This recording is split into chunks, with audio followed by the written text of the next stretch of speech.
Good evening, ladies and gentlemen in posterity. I'm going live tonight on a beautiful Sunday, hopefully to bring a few fine folks some entertainment, but also to break down something that I found wildly fascinating in my internet travels within the past few days. And if you'll look behind me, you'll see what I've been occupying myself with the past several days. We have some new bookcases, unfortunately. The glass book protector things are not there. But if you're like, hey, Connor, how much should I donate? Until these are filled with Warhammer miniatures and various firearms and weapons of death, until we fill the United States of America with science fiction weaponry that is both aesthetically aesthetically pleasing and lethal, that is when we can stop financing financing the Counterpoints channel. But anyways, I am excited to bring you guys some content, some breakdown, some new things for you, and I don't want to give it too much framing. I'd rather break it down as it comes with, but just to give you a little bit of foreshadowing of what we're doing tonight. President Sunday is not everyone's favorite. Reason being is because he's fairly abrasive. He can be quite autistic. He can be quite aggressive, and he's unpleasant if he doesn't like you. Whereas I think that if he does like you, if you have the capacity to fight and debate and all that kind of stuff, he can actually be quite funny and almost charismatic in a very dry, like he's humorous because he's humorless in some regards. He has a very dry sense of humor. But anyways, as you guys pile in, feel free to drop some comments. That way I know that you're here. And let's bring up his manifesto in which he truly torches the entire online political scene in a beautiful, if sometimes inaccurate way. So let me go ahead and bring that up for you fine folk at home.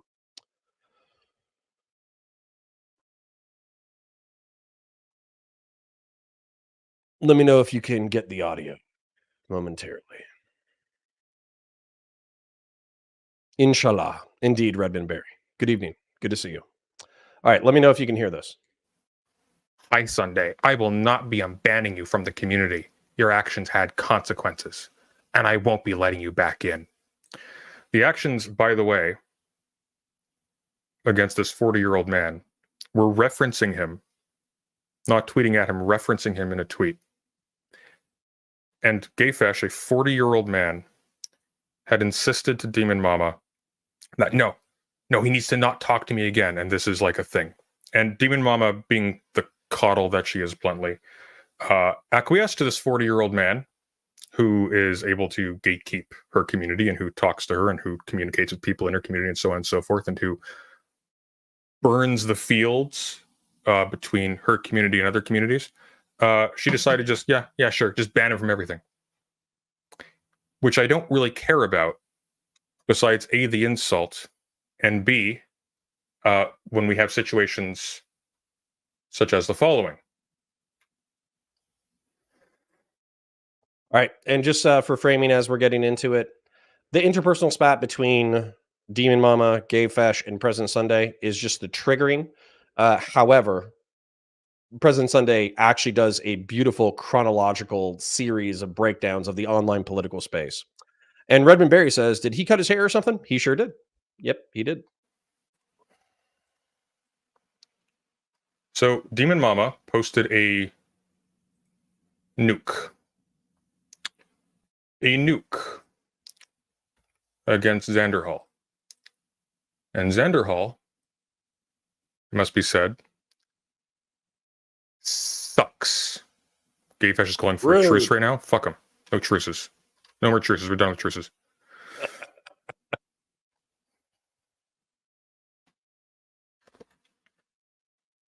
He has a flair for the artistic and autistic. Really sucks. Bad. Okay? Absolutely worthless human being. Truly. Rude. Begs the question why he too was being coddled for so long, but leave that aside. He was being hostile towards people in the in-group. See, a little while ago, not the taxes folder thing, a long while ago, Vosch was doing really well. He was moving up. He was friends with what's her face? COUNTERPOINTS. I won't say counterpoints. Very different people. Friend of Counterpoints. He was talking to all the big YouTubers, double team debates with Destiny, et cetera, things like that. The tenuous relationship there, but the point is, he was in demand. People wanted to talk to him. People were excited about his involvement in things. He was growing radically. After the Sargon debate, he had grown exponentially. I remember watching him and criticizing him, actually, because it was a terrible performance. But I remember watching him after the Sargon debate, and he was like at 50,000 subscribers, which is big compared to me, but very small compared to where he is now. So here's a point that's already interesting to me. And I want President Sunday to kind of take the reins, but I do think that this is a fairly decent insight, is that I think at 55,000, as much as Vosch has grown since then, I think there was an excitement around his channel as far as like, this guy is really rhetorically gifted. He's getting in with big names. He's doing good shows. He's doing good debates. He's doing good collabs, all that kind of stuff. And there was an energy to him where people wanted to talk to him. Something that President Sunday has pointed out is that people in orbit politics, for those of you who are unfamiliar and haven't really observed the space for long enough, the way that orbit politics works is through a series of relationships, you gain more and more clout and influence. So if you can have a conversation with Cypher, for instance, is one of my friends, then Cypher can lead you to Tiberius D. Then Tiberius D can lead you to Prime Kai. And then Prime Kai can lead you to Dylan Burns. And then Dylan Burns can lead you to Destiny. And then Destiny can lead you to Vosch. And then Vosch can lead you to back to Destiny, let's be honest. And then Destiny can lead you to Lauren Southern. And then Lauren Southern can lead you to all that kind of stuff. And AJW and all that kind of stuff. And so you bounce between these communicative spheres of multiple different communities and ideologies who all have their own clout and influence. And if you are personable enough or charismatic enough or ideologically the avatar enough, then you can attract people to you. And then as a result, grow as a streamer. So, or streamer, YouTuber, whatever, you can just gain that clout. And so I think the most interesting observation so far is that back then people were really aggressive about wanting to talk to Vosch, but because of the Fortress arc, there is no longer that interest. Vosch is in his fortress. Most people have accepted that, and there's no real opportunities for growth unless he comes out of the fortress, so to speak. Cancel the Communist says orbiting is the nice word version of parasocial ladder climbing. Lol. Well, you say parasocial, but parasocial involves a one-way social relationship. So this isn't parasocial. This is just social. Now you can call it online social. You can call it parasitic. You can call it political. But it's just social. So it's not a one-way street. It's a two-way street. And by the way, there are bigger people who help out smaller people, and then the smaller people end up consuming the bigger people or surpassing them. It's very natural in the space. So kind of I think there are people who are way better at ladder climbing than I am, but I think that if you want to survive for long enough, you can't torch all your relationships or else you will be a pariah, a social pariah. And he got the bright idea when J.K. Rowling was starting to, really take off with the overt transphobia on Twitter and whatnot. He decided to make a tactically misogynistic tweet at her. A tweet at her, I should say.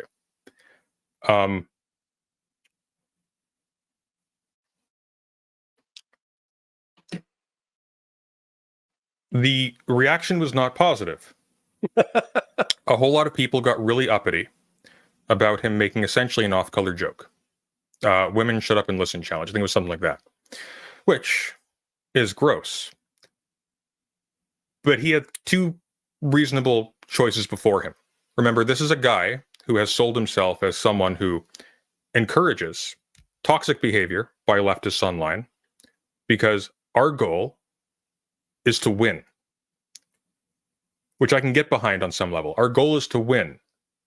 Therefore, the stakes are high enough. If winning is at stake, some things should be allowed on the table, including sometimes being rude. But bigger people, the famous friends that it would come to turn out are actually his real motivation for all this, he wants to have famous friends and show off his expensive clothes, they took issue with this. They used it as an opportunity to sort of stand on principle. Excuse me, Vosch, even with J.K. Rowling, this is unacceptable. Which it was, but he had two decisions before him. He could apologize. That's one. It's not necessarily the most desirable decision in his position, but that's one. It's a valid one. He can retain his friendships. He can limit himself in terms of what he can do as a public figure. And he can move on and keep fighting the good fight or whatever he's doing. Or he can, quote unquote, giga chat it and say, no, enough of this shit. In fact, what are you guys doing standing between me and J.K. Rowling and giving J.K. Rowling assistance, essentially, in redirecting negative attention towards me? This person is the danger. I'm like some schlub who happens to be moderately successful who made an off-color joke. You guys, a lot of you are actually even much more famous. You guys are using this as an opportunity to virtue signal in the opposite direction. And for those of you who don't remember, that's essentially what happened. Was Vosch was willing to, quote unquote, giga chat it, and then torch his relationships with COUNTERPOINTS, torch his relationships with, I forget that black female's name, but there was some trans black female that he had sexted with previously. Oh, Cat Black.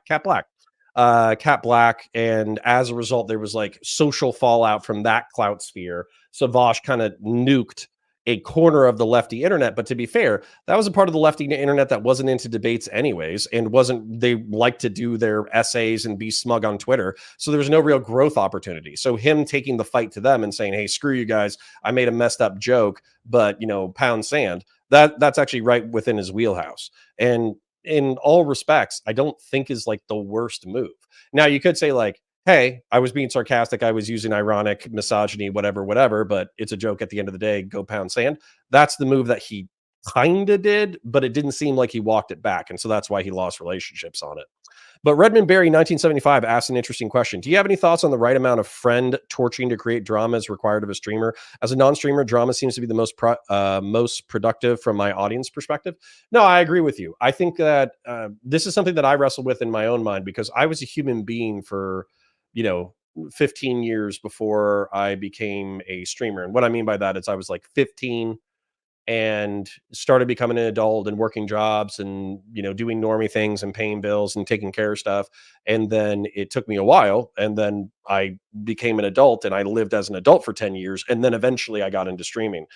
I think that if you look at the most successful streamers, they are kind of psychotic in a way. If you look at Destiny or if you look at Vosch, they seem to be willing to burn bridges with other streamers in order to create drama and interest and all that kind of stuff. But I think the thing that they always have is some level of plausible reasoning for why they're willing to do that. So I think that's what's interesting, is you have to have a reason to torch someone, and then the audience will follow you if they like you enough, but you will lose part of your audience who likes that person. Now, that's part of my problem, is I'm a naturally agreeable guy.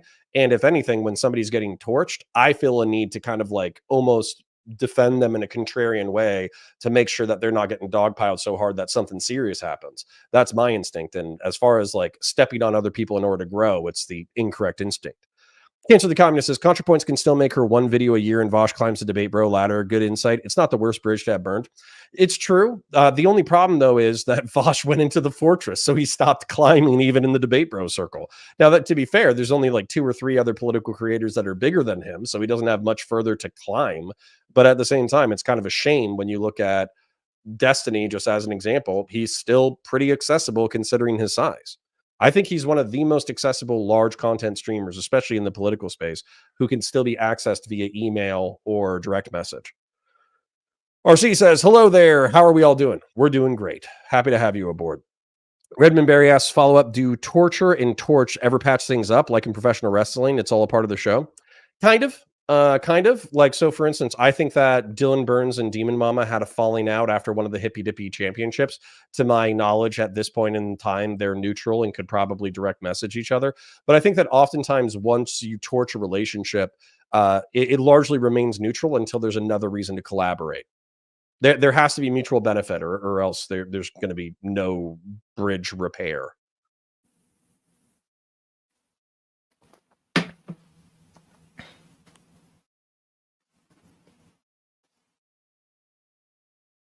Let me know if I should bump him up to 1.25. He's not that bad of a talker at all. Was he cut off his But let me know if the friends, pauses are too much. and he did what he called a fortress arc, i.e., because he was a coward and he couldn't take the heat, he aborted not just the growth of his channel, but the growth of all the people who had integrated with his community. And so that whole area just stagnated for years. Years. Virtue signal cidership, yeah, exactly. Years. Until there was no identity there anymore. The only people who were still actively involved in that space of that particular kind of progressivism were either personal friends of Vosch or were failures. So this is something that I want you guys to track so far. We've talked about it so far, where the way that you gain clout and influence in the orbiting debate sphere is by jumping between communities for either collaborative content or debates, and then you pick up onesies and twosies followers here and there who are interested in you as a creator. But what President Sunday has astutely observed, while being quite rude to Xanderhal and Vosch, is that Vosch kind of torpedoed the lefty debate space and the people who were swimming in his clout and monetary wake, because he closed himself off from the outside world. And so he didn't just damage his own reputation and his own ability to grow, he damaged the ability of his orbiters to grow.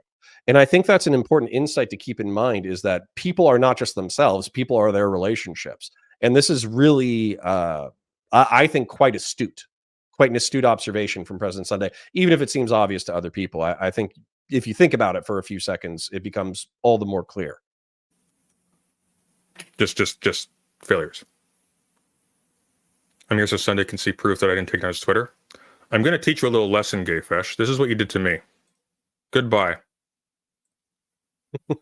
I don't care. That's the least of my concern. I don't give a shit about Twitter. Twitter doesn't matter to me. I also don't believe you, but leaving that aside. So something happens.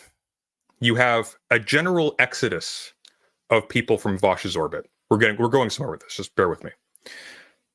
A bunch of them sort of liberalize their politics, tone it all down, start to act like, oh yeah, you know what?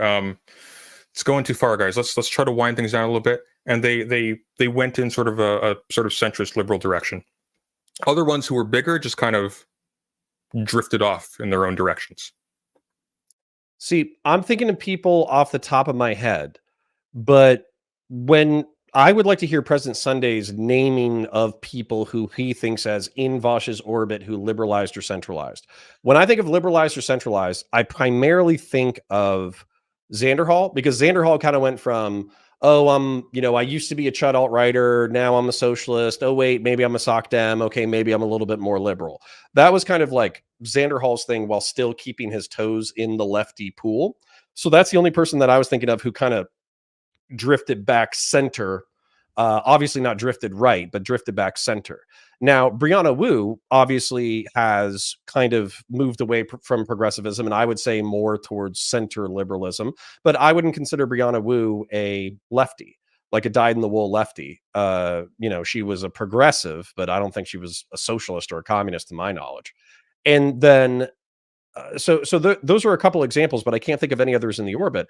And when he's talking about people drifting away, I would think about people like Kat Black, who just went back to doing their essays, COUNTERPOINTS, who went back to doing their own essays, Riley Grace Rochong, who was an effective progressive activist, both online and offline, but because of a spat with Vosch and Doe and Demon Mama, totally backed out of the political space. When I think of Doe and Demon Mama would still be considered in Vosch's orbit, but they kind of drifted off and started doing their own thing. And Demon Mama was kind of, I would say, one of the queens of like far left debate. She might not have been that large as a creator, but she still carried a lot of clout or weight or whatever you want to call it on the debate scene, where if she came onto a panel, you basically knew that you're going to have to throw hands in a far left setting.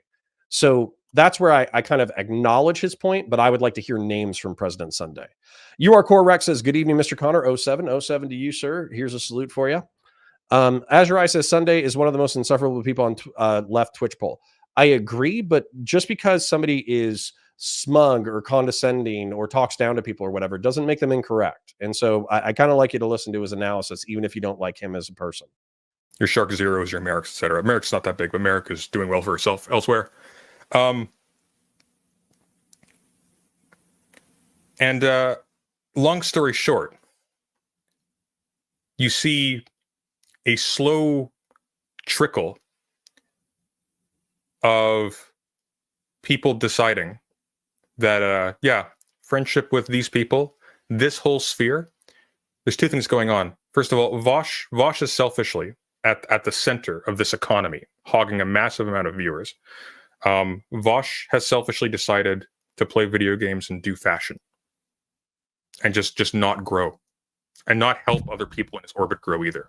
So he's just occupying media space and not doing anything to give back while taking in money and attention under the presumption that this is some kind of leftist project. This is.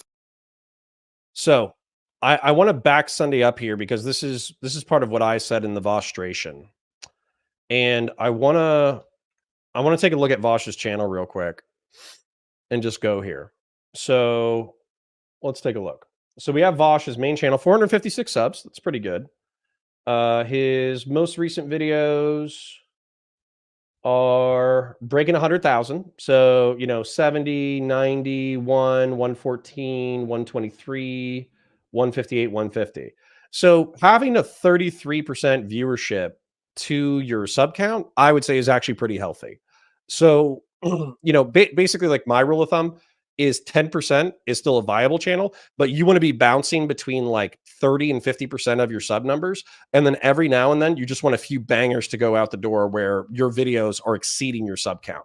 That's the way that I would evaluate like a medium to healthy channel. Whereas like a channel that's going to go to the moon is a channel that has consistently more views than it has subs. So him getting like roughly 30% engagement is fine. But if you look at this, Elon Musk's new scheme to elect Donald Trump. Shocking Fox News is being weird.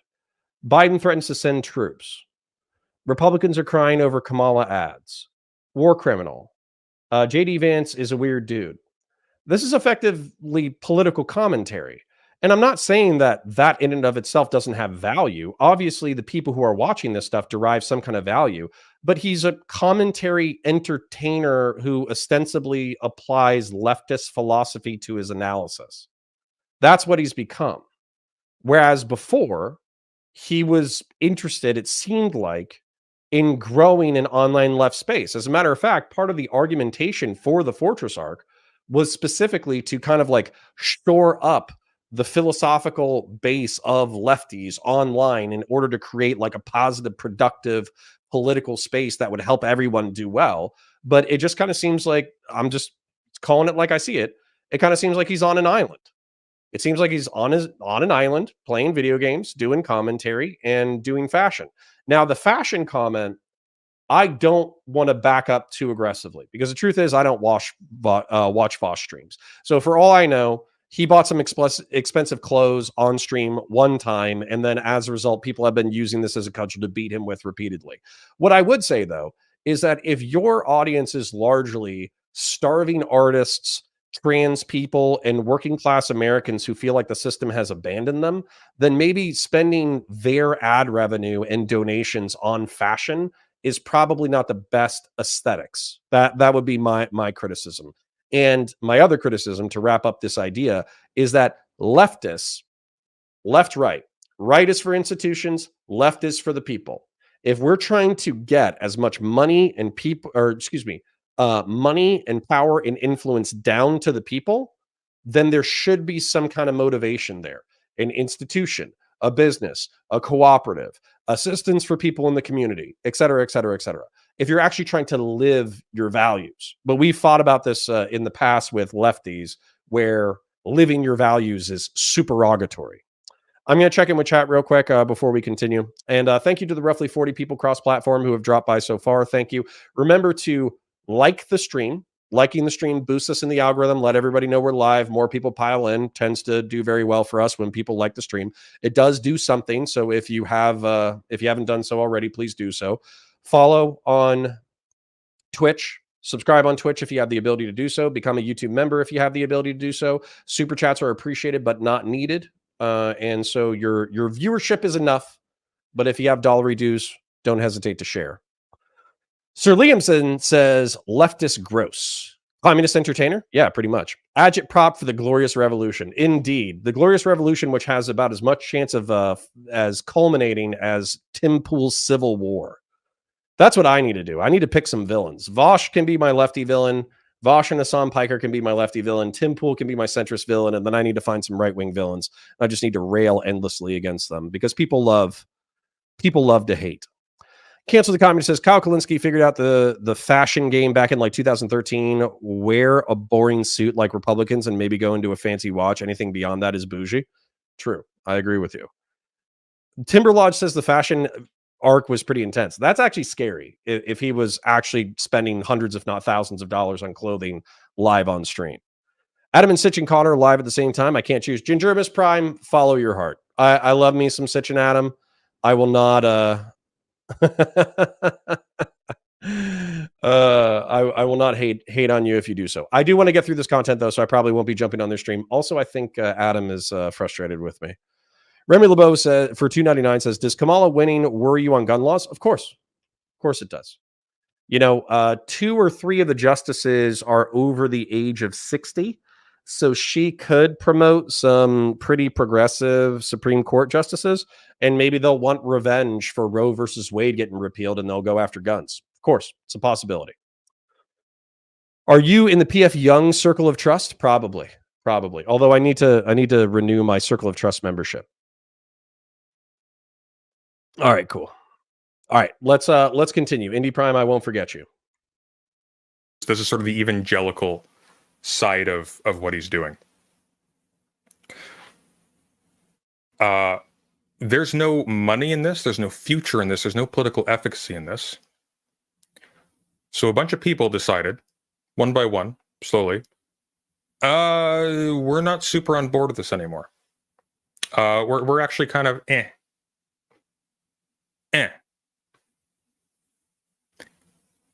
And there were some who were very late to this party, and Xanderhal is one. Very late.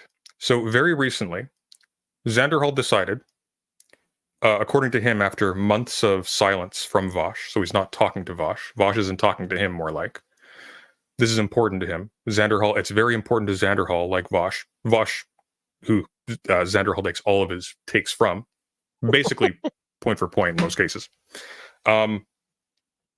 After a lengthy period of time in which he hasn't been talked to, he starts implying that Vosch might be a Trumpist or a rightist or whatever, that he's kind of opportunistic in what political positions he chooses or what things he says.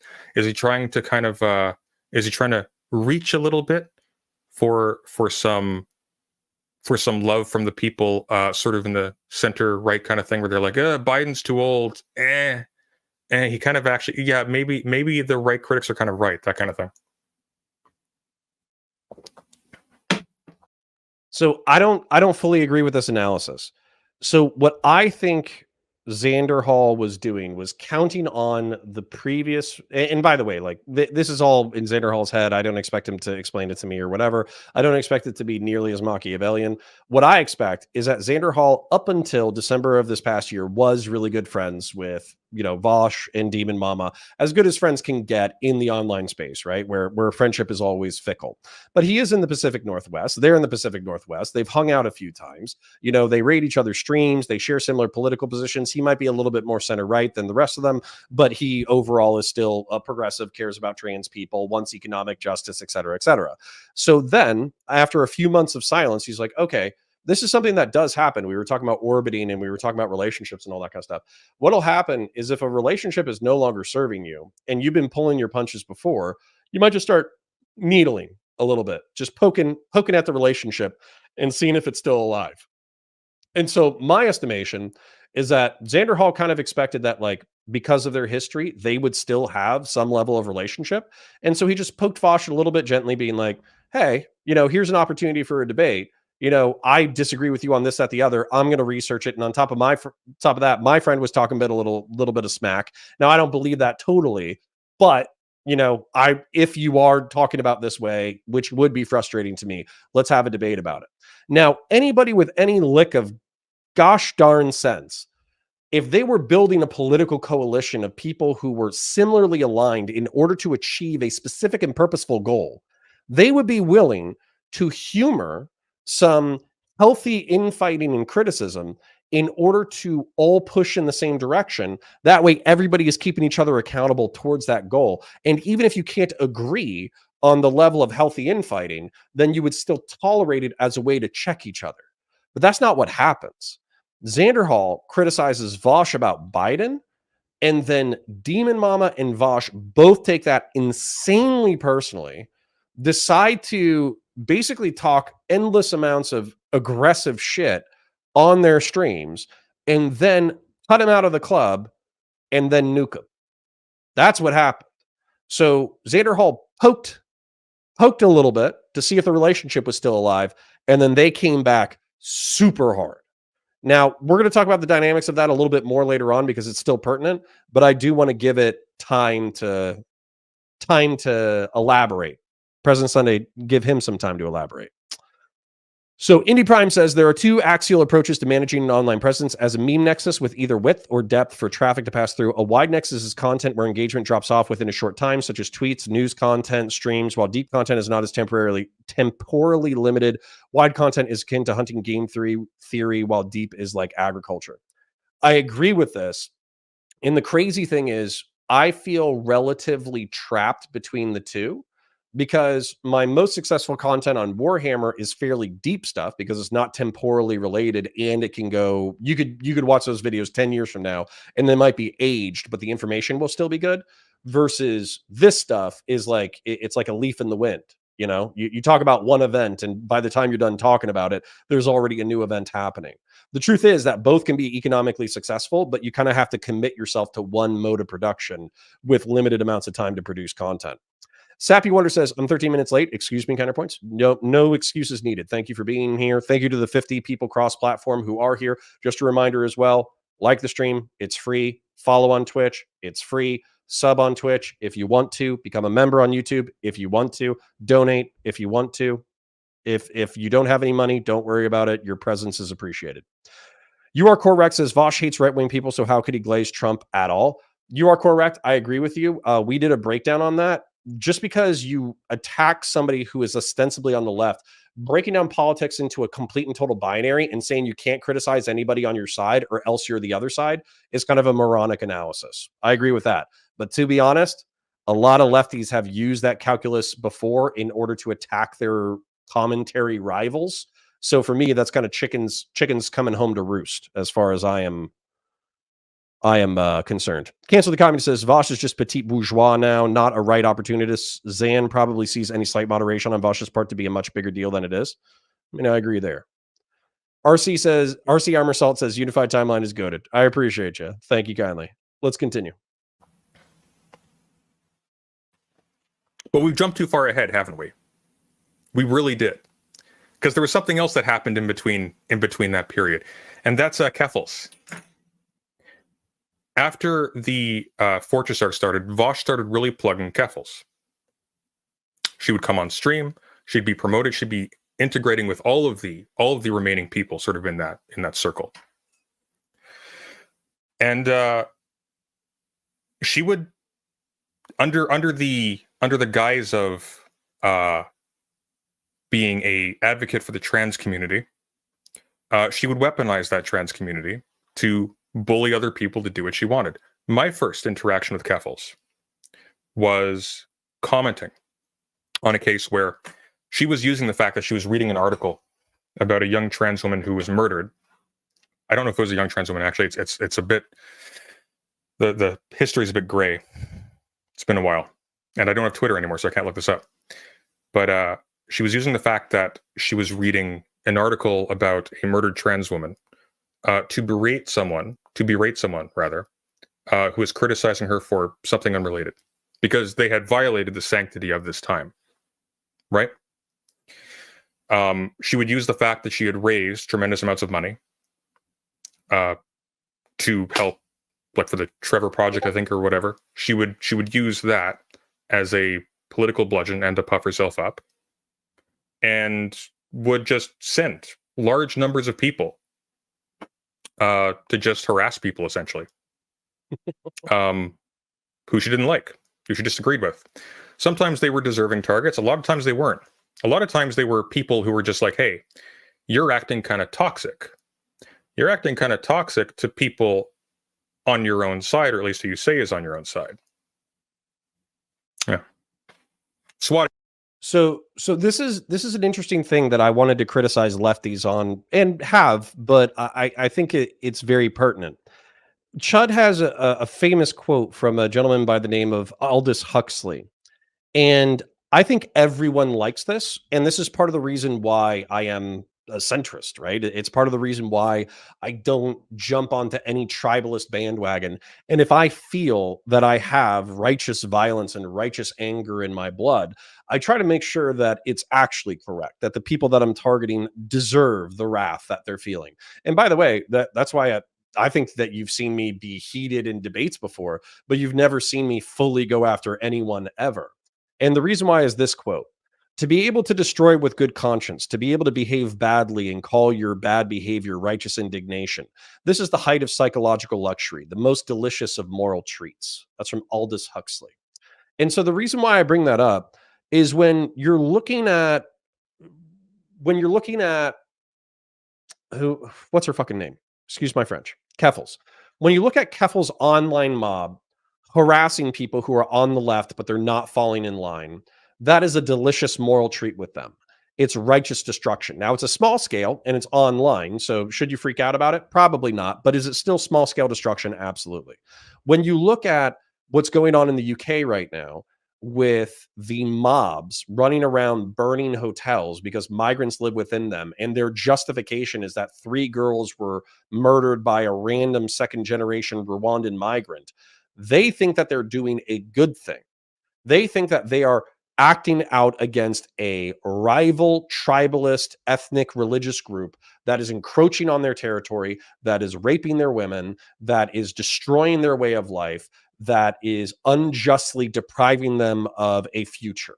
And so they justify their horrible actions by running around town, burning hotel rooms, intimidating, Muslim and African migrants, and they think that they're doing the right thing. And then same thing, if you blowing it out even to horrible historical examples, if you look at the Soviet Union, if you look at the French Revolution, if you look at communist China, all of those revolutions that involved tens of thousands, if not hundreds of thousands, if not millions of dead, the people who were doing that, they all felt like they were doing the right thing. Okay? So if you are killing people, or if you are hurting people and you are finding it to be delicious and savory, you need to stop yourself and ask yourself, are you actually serving a noble cause? And oftentimes the answer will be no. What's the takeaway says? I'm not a centrist, but I get accused of it a lot because I think MAGA is an ineffective and unserious political movement. Well, there's dozens of us. Welcome to it. Sappy Wonder says, Huxley is right. It's the catnip. Battle kitties should learn how to use herbs appropriately. True. RC Armorsalt says the UK has been in this situation for a while. I agree. That's why it's probably boiled over. Indy Prime says there are ex-English towns where over 1/3 of the migrant men are complicit in child sexual abuse crimes. That's the consign. I don't take solace in this, but the alternative is worse. Sure. But Indy Prime, what I would say is that anger of burning down hotels and beating up random brown and black people in the street is probably better directed at politicians who are determining immigration policy into the UK, right? If you were serious, you would go protest the politicians and you would go to the prime minister's house, you would go to the House of Commons, House of Lords, whatever. You would protest there. And then when the cops showed up in order to remove you from that place, you would get into a scrap with the cops. You wouldn't scrap with random brown and black people in the street, and you also wouldn't be burning down hotels. No one who is moderate no one who is right wing but not that violent, no one who is moderate left, no one who is far left is going to sign off on you. You are guaranteeing, if anything, that the problem is going to get worse because people are going to reflexively run away from you. Platinum Solidai says these people aren't serious. Most of them can't spell communism or capitalism. Well, I mean, I agree with you there. I'm on Twitter a healthy chunk of the day, and it seems like there's an actual literacy problem on Twitter. RC says the Tories, a Labor opened the borders years ago, and this happens every day. Yeah, I mean, I agree with you, but that obviously, again, beating the crap out of random people is not going to change it. All right, let's continue. Incident happens. She uses it to raise $100,000. People, yours truly included, are like, okay, what are you doing with this? That's a lot of money. I've never heard of someone needing $100,000 to move. Oh, you're suing the police? No, you're not suing the police. Oh, you are suing the police. Oh, you're suing Joshua Moon. No, you're not. We know how that turned out.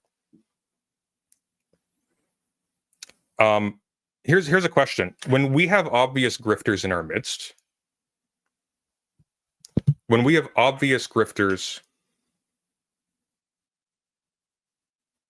hell, Boots.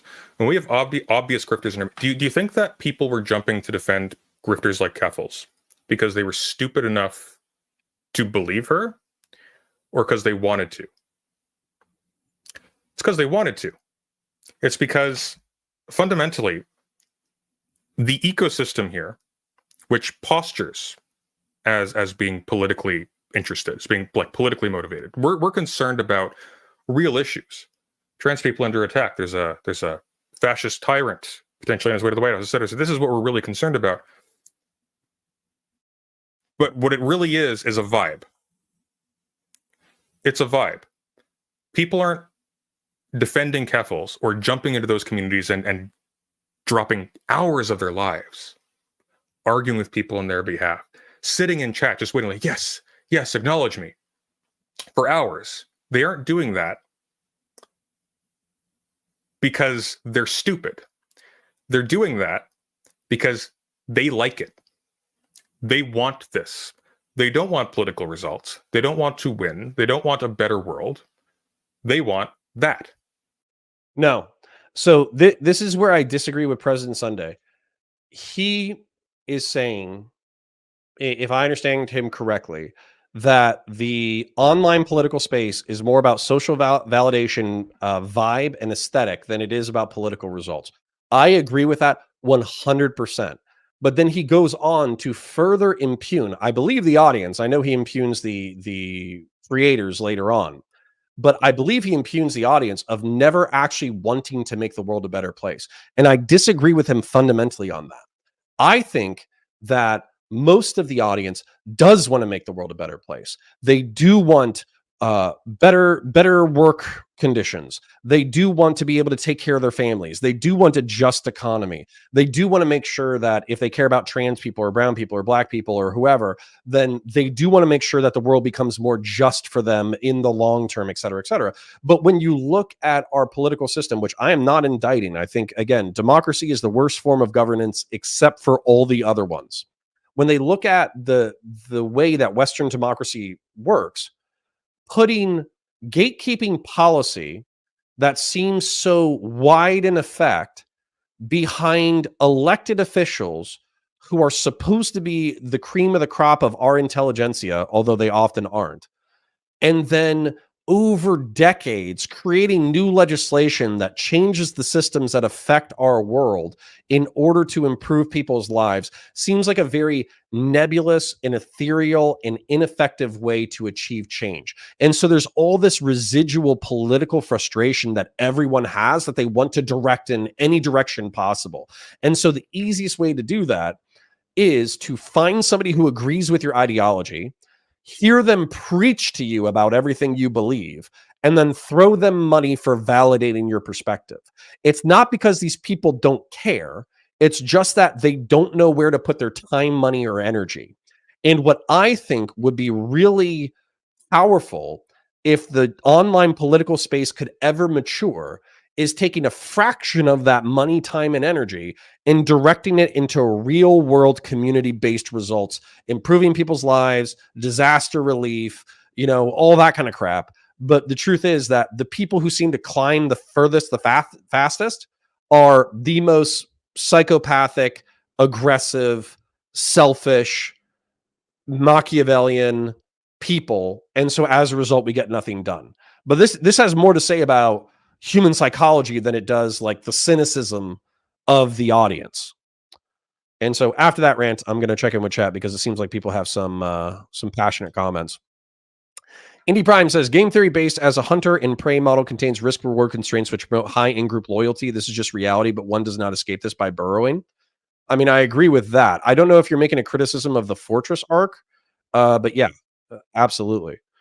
What's the takeaway? Not sure that's a real thing to be concerned about. Not sure what you're in reference to. Jonah Boyd says, President Sunday has been dismantling the fuck out of BreadTube. His criticisms have been so on point. And that's what I was saying earlier. Some people really do not like President Sunday. I think that you can have a lot of objections about his character or the way that he criticizes other people. I feel like so far, all of his observations have been very astute. He's just a little bit too cynical. And I don't want to lose this point, so I'll point this out as well. This is why when I asked President Sunday, does he have a political project? Does he want to do anything with his career in Twitch and YouTube politics? And he says, no, I just want to comment on things that are interesting to me. I would level the same criticism at him and say that there is a shallowness to your perspective. There's a vapidity where if you become wildly successful, what are you going to do then? Are you just going to become Vosch? Or are you just going to rake in all the cash and just be like, well, I only wanted to create content? Or do you actually want to take that money and do something with it? And if you're going to take that money, time, and attention and do something with it, you should probably have an idea of what that is before you get there. I have plenty of ideas. I just don't have the time, money, and attention. UR Rex says, I'm sure glad he got a anvil recently. Seeing him growing his beard is different. Is he going to join his pal Brooks with his long ass hair? I have no idea. Judah Boy says the audience just misplaced their energy in hopes in putting the Hassans and Vosches of the world. I agree. What's the takeaway? Says lol Connor, right on lol. It's all marketing, no action. Yeah, which we should change over time. Sir Liam says I don't really know much about President Sunday, just random clips of Mr. Girl and him spitballing. He's a funny guy. He's a little autistic, but he's funny. Cancel the Communist says, I honestly think Sunday is overthinking this. Streamers are just modern day AM radio. Sometimes you just want to hear your politics reinforced and current events talked about from your lens. Cancel the Communist. I agree that that's what it is. But I don't agree that that's what it always has to be. We shouldn't always invest hundreds of thousands or millions of dollars in a upper commentary intelligentsia who just tells us what we want to hear, but never actually does anything with the money, time, and attention. We should have people who want to do something with the money, time, and attention. Sappy Wonder says, people want a better world. Working on local issues is risky and hard without rank, resource, or money. We've never known how to establish justice. That's why it's our first goal, according to the abstract of the Constitution. I agree. I agree wholeheartedly, but I think that there are ways. And just to spit this out before we wrap it up, not wrapping up the stream, just wrapping up this thought before we get back into the content. I really liked raising money for Ukraine, and we raised $4,000 for Ukraine, right? We sent a few $1,000s to Ukraine. They probably already spent it, whatever. But we gave it to a charity that did, what did they do? They bought non-offensive gear. So it was like night vision goggles, ballistic armor, all that kind of stuff. So that got a few plate carriers and a few night vision goggles for Ukrainian soldiers who, let's face it, are probably already dead. But who knows? Maybe we save somebody's life in those few $1,000s. That's awesome. It's a small impact, but it's a real impact. We donated to a gentleman's heart surgery. He's still alive right now, as far as I know. His name's Mike. And we raised we didn't raise $25,000. His family raised $25,000, but we were like 2 or 3 of that 25 grand, right?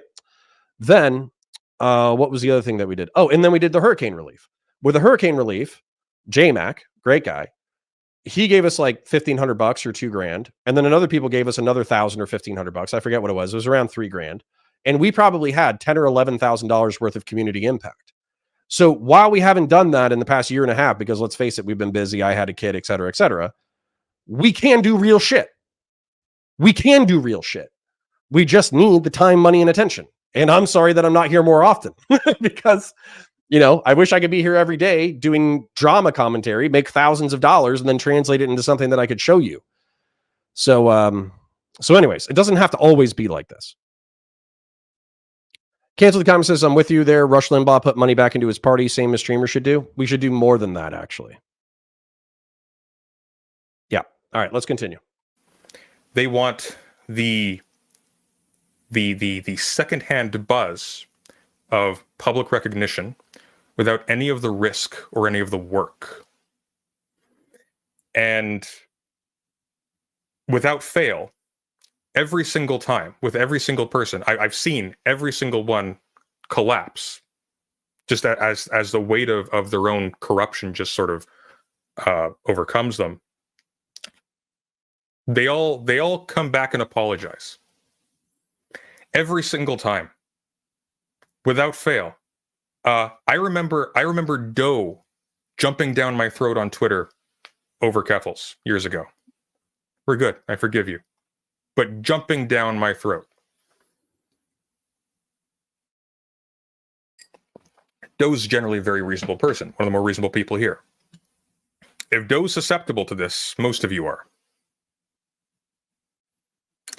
I remember these people jumping in defense of, no, all of them.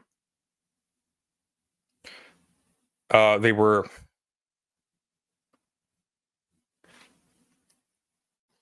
you get the idea.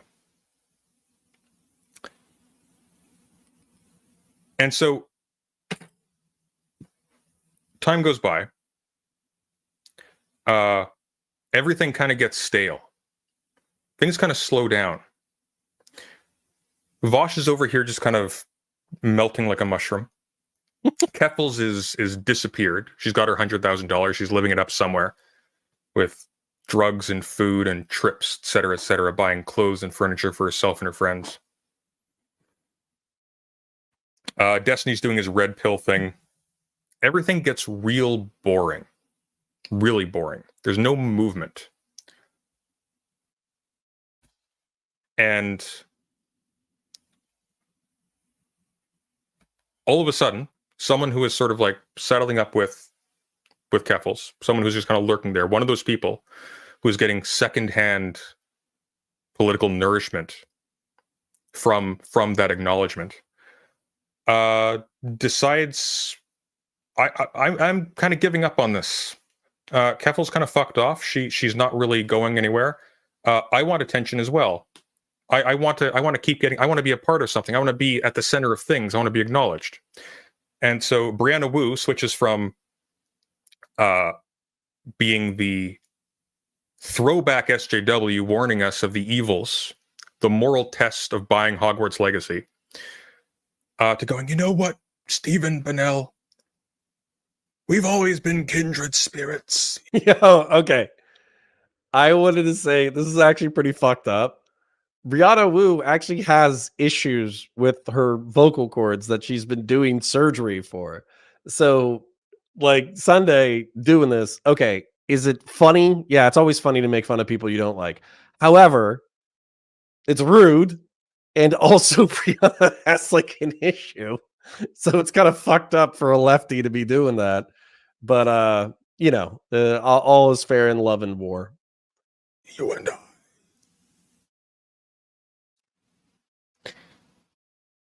And like the creepy gay Mephistopheles that she is, with her tremendous amounts of sorry, I have to Google Mephistopheles now. Mythological character is a demon featured in German folklore. He often appears in Faust.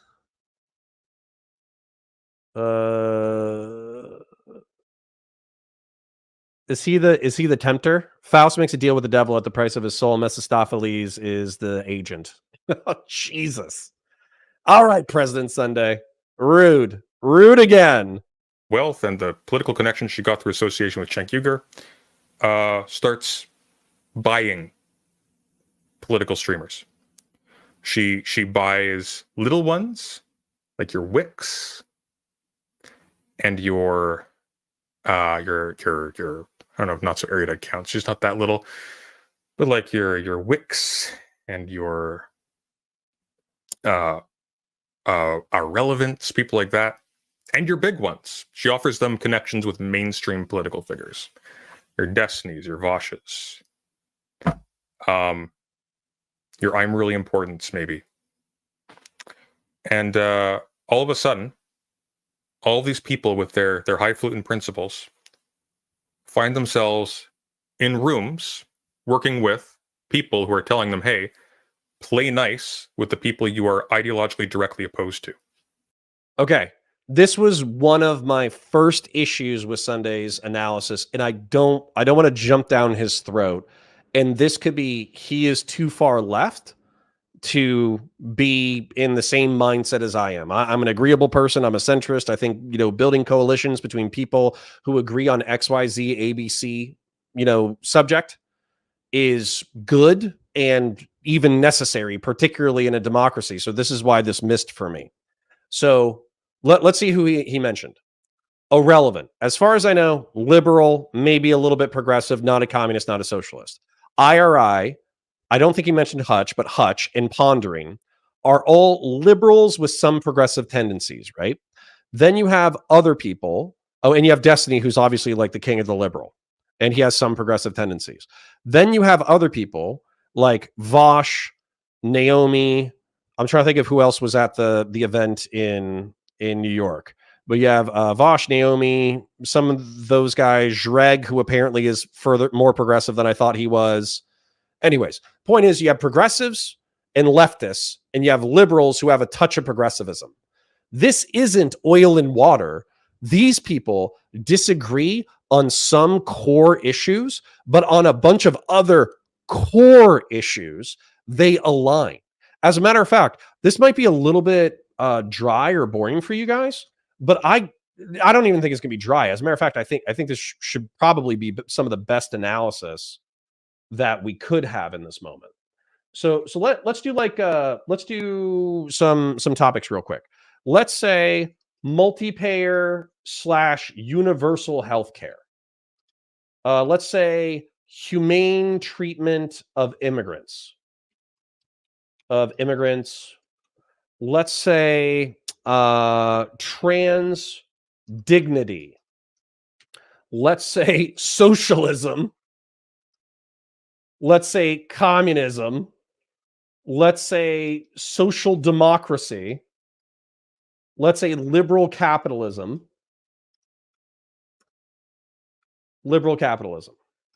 Okay? So if you took IRI, if you took all the people that we talked about, they would want multi-payer, they would all want multi-payer healthcare. They would all, let's say these are the libs. Let's say these are the progressives. Or let's say these are the leftists. So they both want universal healthcare. They both want humane treatment of immigrants. They both want dignity for trans people. What that means, they can disagree on. The leftists want socialism. Some of them want communism. Some of the libs want social democracy. Some of the leftists want social democracy as a stepping stone. And then some of the libs want liberal capitalism. So right here, anybody who's not a fucking moron would and by the way, this is like very cursory. This is me like taking 10 seconds to write this shit, right? Anybody who is not a moron would take these 4 items and say, these are what we can work together on. So since there's a pertinent and upcoming election that will affect all of us in very drastic ways, let's work together in order to get somebody who is favorable to all of our perspectives more, but also we agree on these 4 things. And then there's these 3 things that we're just going to let go for now so we can work together in a coalition. That is just how democratic politics works. And the thing about the right wing, I swear to God, Trump is so particularly egregious in his right wing bullshit that if he did not do January 6th, and if he did not do the Constitution tweet, there is a part of me that would say we need to be muscular on the global stage and we need to control immigration. Therefore, since those are two policies that I care about, I am going to vote for Donald Trump. Now, lucky for the left, Donald Trump spent $8 trillion, doesn't have a social conservative bone in his body, said that there was so much fraud that we should throw out the Constitution, which he has not proven. And he started a fucking riot on January 6th, excuse my French. So lucky for the left, Donald Trump is so egregious that I can't vote for him. But bear in mind, the right wing is so much better at being like, hey, we agree on X, Y, Z, ABC. We disagree on 1, 2, 3, 4, 5, 6. Let's work together so we can achieve these shared goals, and then we'll fight over the other goals later. And yet, in this fundamental analysis of political coalition building, which is so important in a democracy, he is saying that these people cannot work together. It's like oil and water. I feel like that is an inaccurate analysis. Oh, excuse me. So sorry for ranting, but let me catch up with chat real quick before we move on. Alan says, maybe on your Twitch, tell people your live streams are under Counterfire on YouTube. Well, yeah, but I want people to be on Twitch too. Only a Mr. Bill, is Sunday generally left or right of Say Destiny? He's super far left, very far left. Cancel the comment says, no, playing nice with the opposition is necessary. Far lefties, it's actually insane to think you can get your ideas out without juxtaposing them to liberal and even conservative ideas. Yeah, cancel the communist. If President Sunday was saying that I can't work with social conservatives, or I can't work with fiscal conservatives, or I can't work with Christian nationalists, or I can't work with fascists, I would understand the analysis. However, he's saying that progressives and leftists can't work with liberals. That's insane. And like, I'm not calling President Sunday insane. And on top of that, I'm taking a molehill and I'm turning it into a mountain. But he does continue to say similar things going forward. And I think it's unreasonable. Azure Eye says, wouldn't doing the progressive victory thing be the thing Sunday wants Twitch poll to do, coming together and affecting real change? I mean, you would think, but he thinks that enemies are working together in an unnatural way. Jonah Boy says, a lot of the leftist creators have their fans convinced that leftism is entirely dependent on them gaining clout and collecting $2,000 to $5,000 t-shirts. That's an awesome comment. Cancel the comment. Says, so being able to talk to ideological opponents helps the left more than it hurts.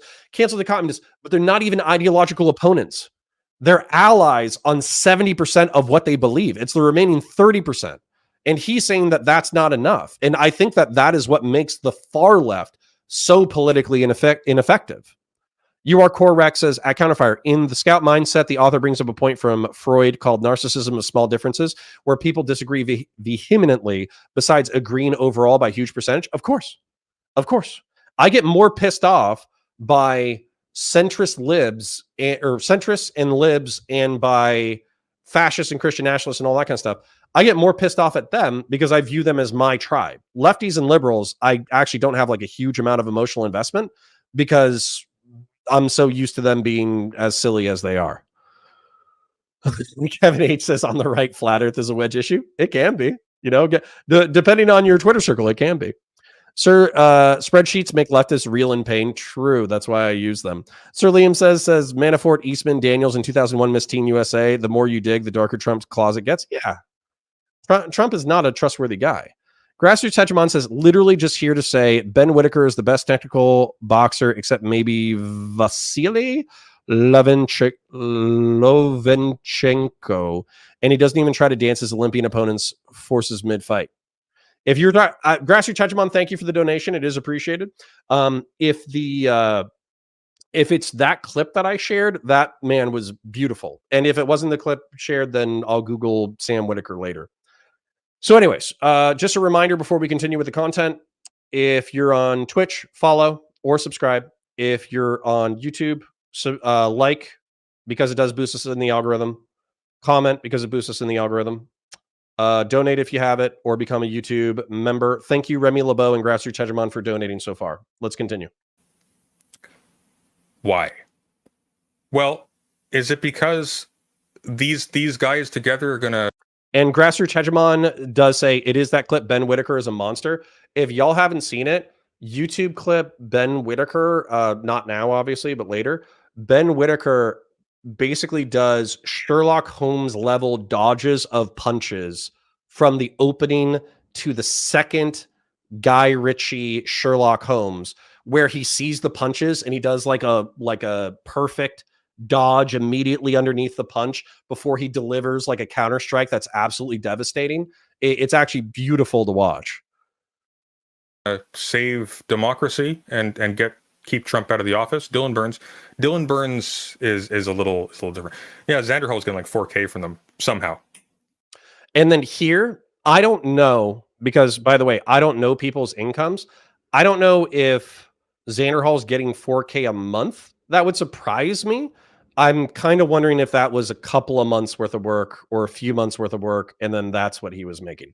I don't know. I don't run the books. I don't care. If he's making that money, awesome, good for him. If he's not making that money, if he's making half of that or a third of that or whatever, I don't care. I just wanted to put that in there. I don't know how much Stan is making. So that could be a couple of months worth of pay, or that could be 1 month. I don't know. Either way, that's a healthy chunk of change, and it should help him with the down payment on a new house. Hold on. So let's write this down. We already have Dylan Burns. We already have IRI. I know he didn't mention Hutch, but I think Hutch is in there. We already mentioned Pondering. We already mentioned Vosch, Naomi. I'm just going to write down names of random PV people. I'm unclear as to the breakdown. Was it like 4K per month? Was it 4K installments, like over maybe a longer period? I don't know either.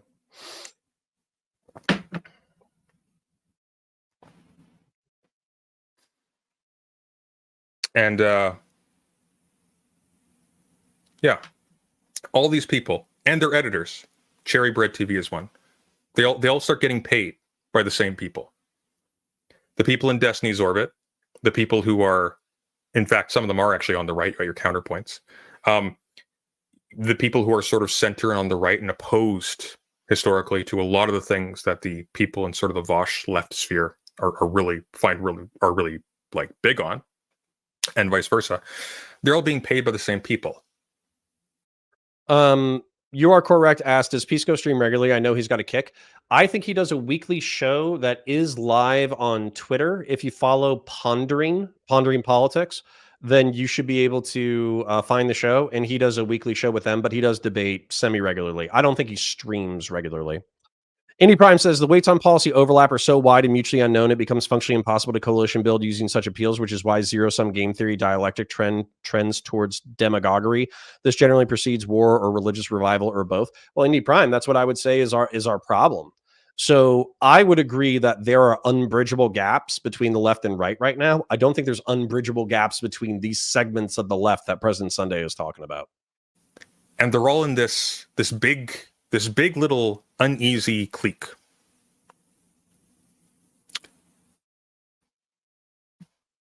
And weird stuff starts to happen. Because all of this, again, is not about political efficacy. It's not about winning. It's about the allure of greatness, some non-definite upward trajectory. No. Okay? No. I disagree with this. So this is where I feel like it's partially projection. Okay. You can say that the people and PV in particular are not being as effective as they could be in relation to the election or in relation to, ostensibly left-leaning goals, right? However, you can't say it's not about efficacy or winning. Because what you're talking about is PV is trying to figure out how to take all the money, time, and energy that is in online politics and translate it into the real world. Okay. And that's a tall order because no offense to everyone in chat, but online politics is filled with like autists who rarely leave the house. Okay. So trying to get those people to do real world things is a tall order. However, there was the phone banking, which I think they logged like 100 hours or 120 hours or something like that. And as a result, they got 100,000 phone calls or something like that, which was within the margin of error for one of the races that they worked on. Okay. That's a good metric. Going to Cincinnati and canvassing and having 8,000 conversations with politically active people and registering another 150, 180 people in order to register to vote. and then also knocking on 40,000 doors, that's probably not effective. I agree with you there. As somebody who comes from the right wing, I would want to find out how to be more effective with that. But that is more than what was happening already. Therefore, I would still call that a win. And then with New York, they did do a canvassing effort. It was all for nothing because Jamal Bowman ended up losing. I'm not too sad about that. But at the same time, they got lefties to leave the basement, which I already consider a W. So here's the thing. You can criticize the efficacy, but you can't say that the people who are involved in this project aren't concerned with efficacy or winning if they are trying to have real world impacts, whereas the rest of the online political sphere is masturbatory and it accomplishes nothing. Okay? If PV and the people associated with PV weren't in this quote unquote uneasy alliance in order to try to have an electoral impact, then all that would be happening is Vosch would still be doing his fashion streams and sucking up all the money, time, and attention. So I disagree with this assessment. Let's continue. Keffels is tired, worn out from the drugs, and needs to find a way to come back. Is offered money and an easy way to be involved in something big. Okay, boom. Bends the knee, kisses Destiny's ring. Person she accused of being a rapist, et cetera, et cetera. Person who she claimed she knocked off the internet. Whatever. Destiny, same deal. Just little more subdued. Not really throwing himself under the bus to that extent because he doesn't have to grovel. He's actually more successful. But he just kind of goes, yeah, all right, fine. Yeah, sure. Yeah, no, we made up. It's all good, guys. It's all good. Let's go canvas. And weird things start to happen because at the center of all this are people who are not actually invested in either of these groups. Sorry, hold on. Grassy Touchbon has another funny dono for $5.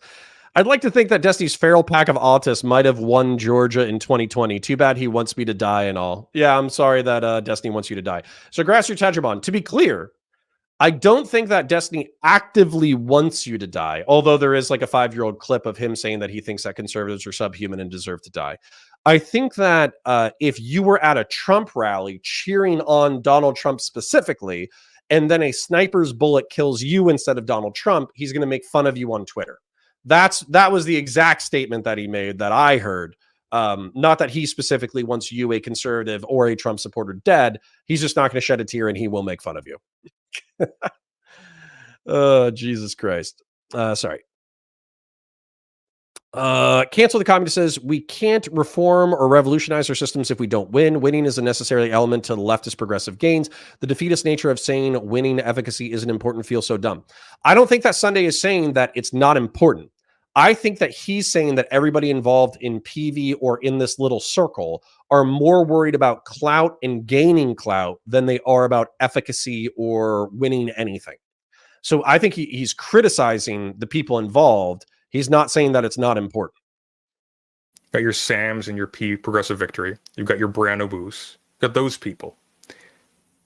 And they have an interest too, but it's not the same. They aren't interested, separating Brianna Woo here, the Progressive people, Progressive Victory people here aren't interested in either of these groups' politics succeeding. They're interested in being a successful canvassing, organizing org. Brianna Woo wants to be internet famous.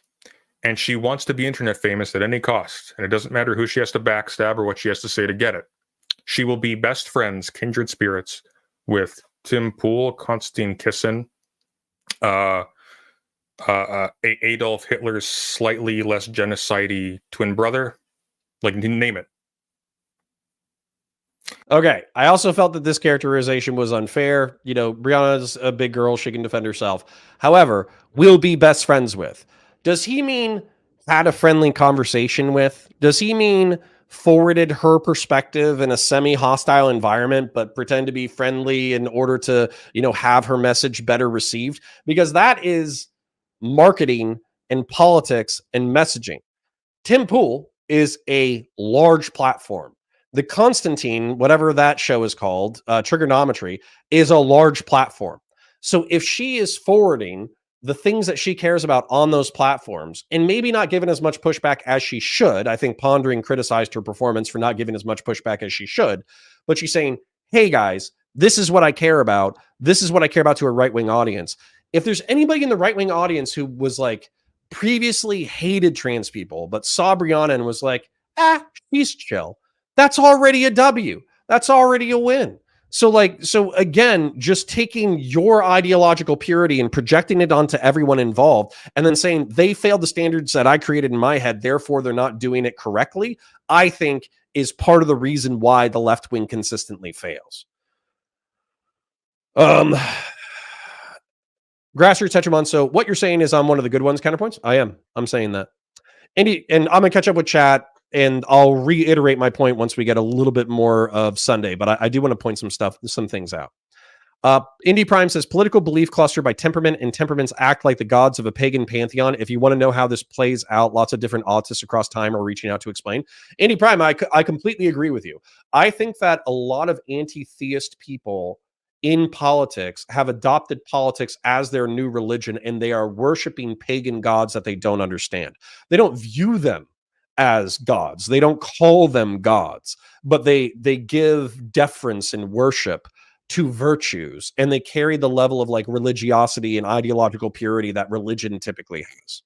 Only a Mr. Bill says, how far right or center of a person do you think Sunday would be okay having a chat with? Pierce Morgan? Well, he's talked to me, and according to Twitch politics, I'm a fascist. Now, according to anywhere else, I'm like a classical liberal or a statist libertarian, or I call myself an authoritarian centrist.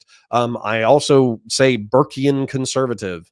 So, I'm center right, but, I don't think he would talk to I don't think he would talk to Nick Fuentes unless he could articulate somehow it would be beneficial to him. Alan says, there used to be a saying that once you bring up Hitler in a conversation, you have lost. Yeah, but we're way beyond that now. Kevin H says, does Sunday like anyone? I have no idea. If he does, I don't know who it is. He might like Queeman and Chud Logic a little bit. Gay Mudgeon says, and honestly, I watched some of those shows. Destiny's Meltdown flipped my opinion because he's right about this election. Interesting. You might need to articulate that more just so I know exactly what you're talking about. Only a Mr. Bill says, I would call you a never Trump confused lefty. Yeah, you would. Correx says at Counterfire, he still likes and respects Rob Noor. That what's certainly more to the right of you. That's interesting. That is interesting. If Sunday still likes Rob Noor, that is an interesting revelation. But let's continue, because I did write down a bunch of stuff, but I want to let Sunday to continue to articulate his point. But at a certain point, people start to realize, oh, wait, this isn't actually going the places where we want it to go. What places do you want it to go? Okay, I'm sorry for interrupting immediately, but where I want it to go is I want a loose collection of people who do not like Trump to have effective rhetoric, mobilize their audiences, have them go canvas, have them phone bank, have them volunteer, have them consume content that allows them to be better rhetoricians and debate opponents. And then in general, I would like to culminate in Trump's loss. Now, that might not be possible. Okay. It just might not be possible. But you don't play the game exclusively to win. You play the game in order to try to win. It's electoral politics. It's all a toss-up. So you fight the good fight.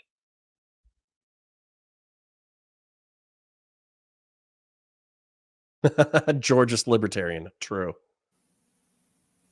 What are we actually getting out of this? And so you have people like Keffels and you have people like Xanderhal starting to get restless. And they start fighting. Why? Because content is low. There's no friction between these groups anymore. They haven't gotten back the intensity that there was before. All they've got is, okay, we're all kind of looped into this org for some reason. We're not doing anything different. We're all just kind of doing meetings, talking about nothing. And again, taking offense, we're not talking about nothing. We're talking about the current events of that week, what the hot stories are, what we're thinking about covering, how we would cover it. We give each other rhetorical advice. We give each other debate advice if we have debates that are coming up. And then we also fill each other in on the nuances of the topic. So when you're talking about it, you can say, is this the most effective way for creators to be spending their time? And the answer is no. As a matter of fact, PV changed its structure for creators to basically, I don't know how much of this is supposed to be transparent, but basically it's kind of like choose your own adventure, where we're choosing what we want to do that week, but there's a list of suggested topics. And then we are also allowed to bring and create our own topics. So it's more free flow, but we're developing and delivering something more specific. And then we're still meeting in order to hone each other's rhetoric. And as iron sharpens iron, men sharpen men. In this case, some of them don't identify as men. But the point being that taking a bunch of rhetorically talented people, getting them in the room, and then strategizing about how you're going to create something, it's not always going to show up in metrics. I totally understand the criticism from that perspective. However, that doesn't mean that it's useless. And if anything, it's reinforcing the relationships between these people. And I get that what Sunday just said was that Keffels and Xanderhal are naturally restless. So they're chomping at the bit to tear each other apart. But again, I don't know if Keffels is in any kind of employ with PV whatsoever. If she is, that's cool, whatever, not my bag. However, I have never seen Keffels at a meeting ever. Okay? Ever. I've never seen her content posted to PV Spotlight. I haven't seen her at a canvassing organization. So just because Brianna Woo and her were friends a year ago, and maybe she did something for PV a year ago, I don't know Keffel's relationship with PV now. I just don't. Oh. Grassroots Hegemon says, Rob is a hard guy not to like, super technically well-informed dude, and he works with developmentally disadvantaged kids. Yeah, even when I disagree with Rob and I get pissed off at him or whatever, I still know that he's a good person, right? I get pissed off at him. I call him gay for Trump. I make fun of him a little bit. We get into like really heated battles, et cetera, et cetera, et cetera. I still know at the end of the day that Rob is a good man. Indy Prime says, not only talking about anti-theists, the gods of a pagan pantheon use a family structure to expand the bounds of an ethnos into a demos so their temperaments can be bound by knowledge themselves. Ooh, that sounds sexy. Sounds like neo-pagan cathedral stuff. Game Mudgeon says, lol like Counterfire, sorry, plain Poe. Watching Tim pull trigonometry made me complacent about the election. Destiny's meltdown was a wake-up call. Trump is way, way worse than I remembered. Yeah, I mean, I agree. Alan says, how can the Democrats call Trump the end of democracy when Harris was not elected but chosen by elites? Alan, chosen by elites. Everyone in the primary knew that it was Biden-Harris, right? So if Biden died, Harris was going to take over in office. Let's just say Biden had died before the primary, who do you think would have been picked? My bets would have been on Harris. And the reason why is because she's a black woman and she's next in line, right? Black Indian woman and she's next in line.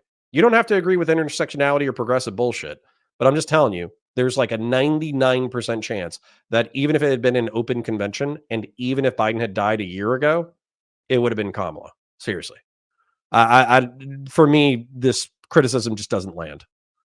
Grassroots Hegemon, look, don't be so hard on him just because he's a demon wearing a people suit. I don't know which one that I'm supposed to be being hard on, but anyways. Thank you to the 65 people cross-platform. Do appreciate you being here. Donos are appreciated. Like, share, subscribe, all the YouTube and Twitch nonsense. Let's continue. And yeah, and we're all kind of insufferable. We all kind of still hate each other. There's no peace has actually been reached. Rude and not true. Oh yeah. And we're all on drugs. No. And we're all watching extremely embarrassing pornography. No. And we're all laughing it up at all the losers who buy our bullshit in private. No. And we're all very stupid. No. So stupid. So they start agitating each other. And eventually it starts to come out that, hey, yeah, these people in the background, they're not doing so hot.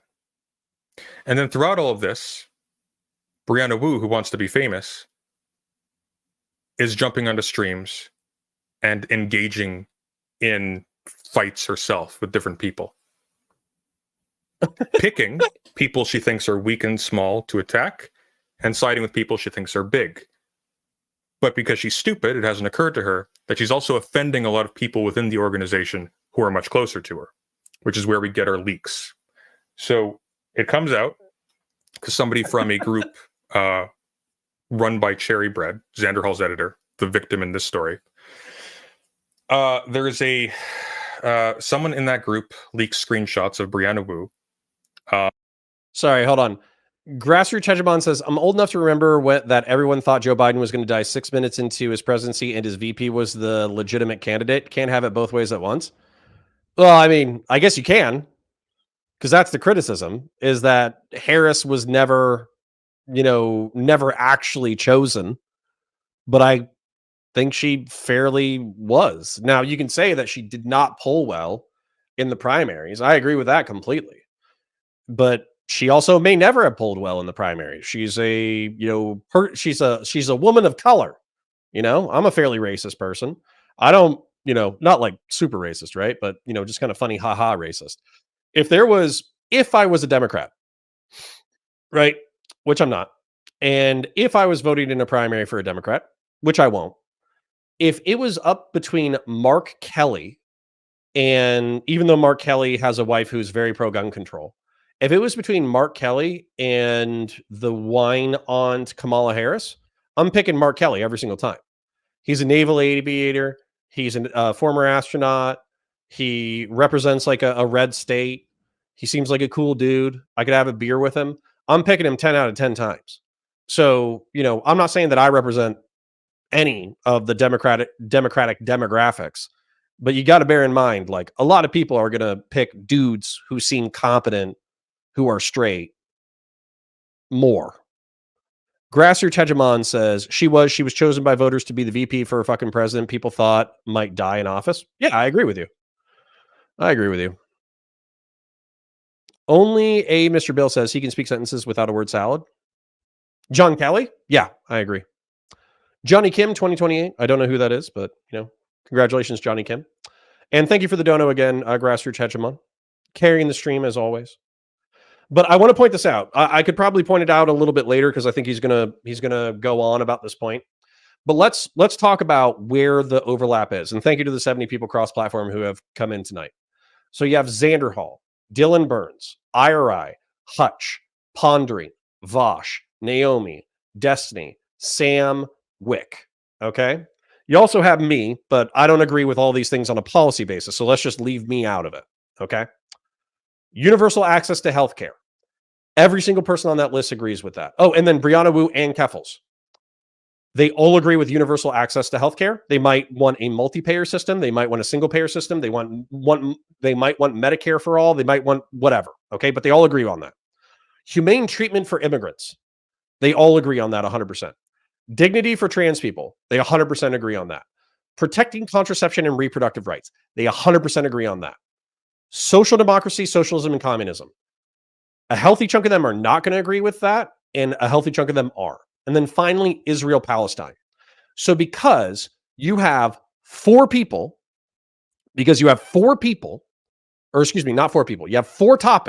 that people disagree with, you take the rest and you throw them out of the water. Because Trump doesn't give a shit about universal access to healthcare. He doesn't care about humane treatment for immigrants. He doesn't care about dignity for trans people. He doesn't care about protecting contraception and reproductive rights. These are four huge Democrat issues that anybody from a tanky to except for there's some sex negative tankies, anybody from an anarcho-communist to a brunch liberal can agree on these four things that are huge and relevant to the current election. But according to President Sunday, this is an unnatural alliance. I disagree wholeheartedly. Finally, he says that everyone is stupid. There are a lot of smart people in this group. Dylan Burns, just going down the list. Dylan Burns is brilliant. I like IRI. I like Hutch. I like Pondering. Destiny's obviously brilliant. Sam's a pretty smart guy. Wick knows how to create panels. Xanderhal definitely is an entertainer. There's redeeming features for all of these people, and they're not all unintelligent people. As a matter of fact, a healthy chunk of the people on this list are quite intelligent. And then he says they're all doing drugs and watching weird porn. The only people that I know that were doing drugs and it became a public issue was Keffels, who, to my knowledge, is not a part of the PV creator group and might not be a part of PV at all. And then Vosch is the only person who was watching weird porn. So you took two creators and you're saying two spoiled apples spoil the bunch when it's your team. This is friendly fire. These are people that you should want to win. You should want them to win more than I want them to win. But you're too busy doing friendly fire that you don't care. So anyways, also one more point. Brianna Woo is not a part of PV. She left a while ago. I don't know exactly when she left. It could have been around Christmas time. It could have been January, February, March. I forget exactly when it was, but she's been gone for a hot minute. So taking Brianna Woo's actions and then ascribing that to the group of people is also inaccurate. Cancel the Comedy says, my get a beer with them pick is Waltz. He's more left-leaning than Kelly. Interesting. Only a Mr. Bill says, do they all agree with illegals getting access to public health care? No idea. Talon of the Silverhawk says at Counterpoints, wait, do we vote for VP? We don't. But obviously what happens is like the president picks the VP and then you pick the president knowing who their VP is. And we've largely known that President Biden was on his last legs for a while now. People were criticizing his health and his virility last election cycle. They were criticizing Biden's health in 2020. So there were some people who were saying that Biden is a lame duck and his VP is the real person. Who is it? Grassroots Hegemon said that, and I agree with that. I don't remember any big talking head saying that repeatedly, but I do remember the vibe being that.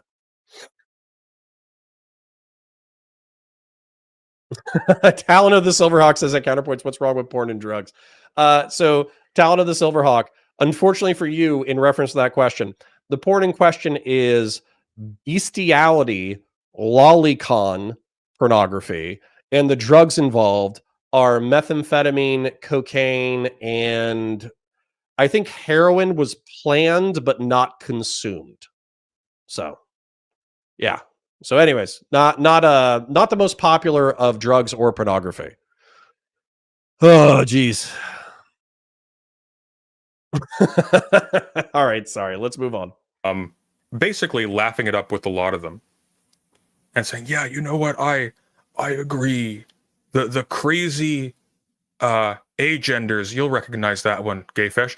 The crazy agender type people, they've had the reins for too long. Okay.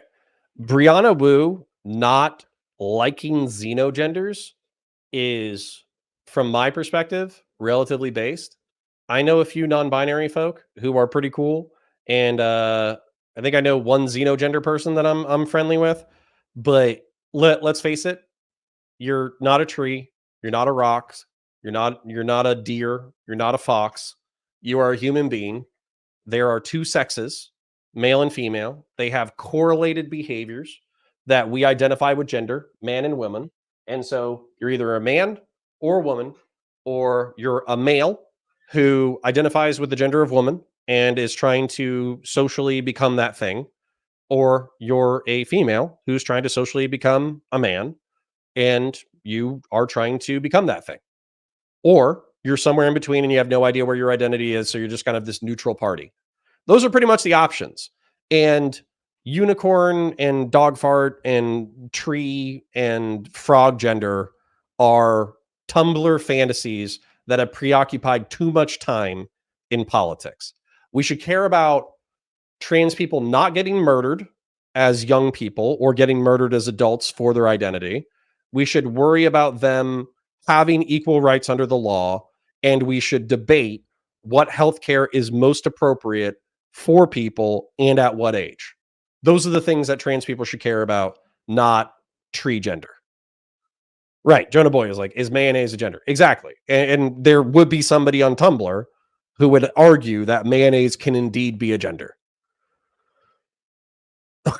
Talon of the Silverhawk says nothing wrong with those drugs. Porn is a little weird. Okay, we're tracking down your IP address right now. We're sending the rehab team to your address. We look embarrassing to normal people.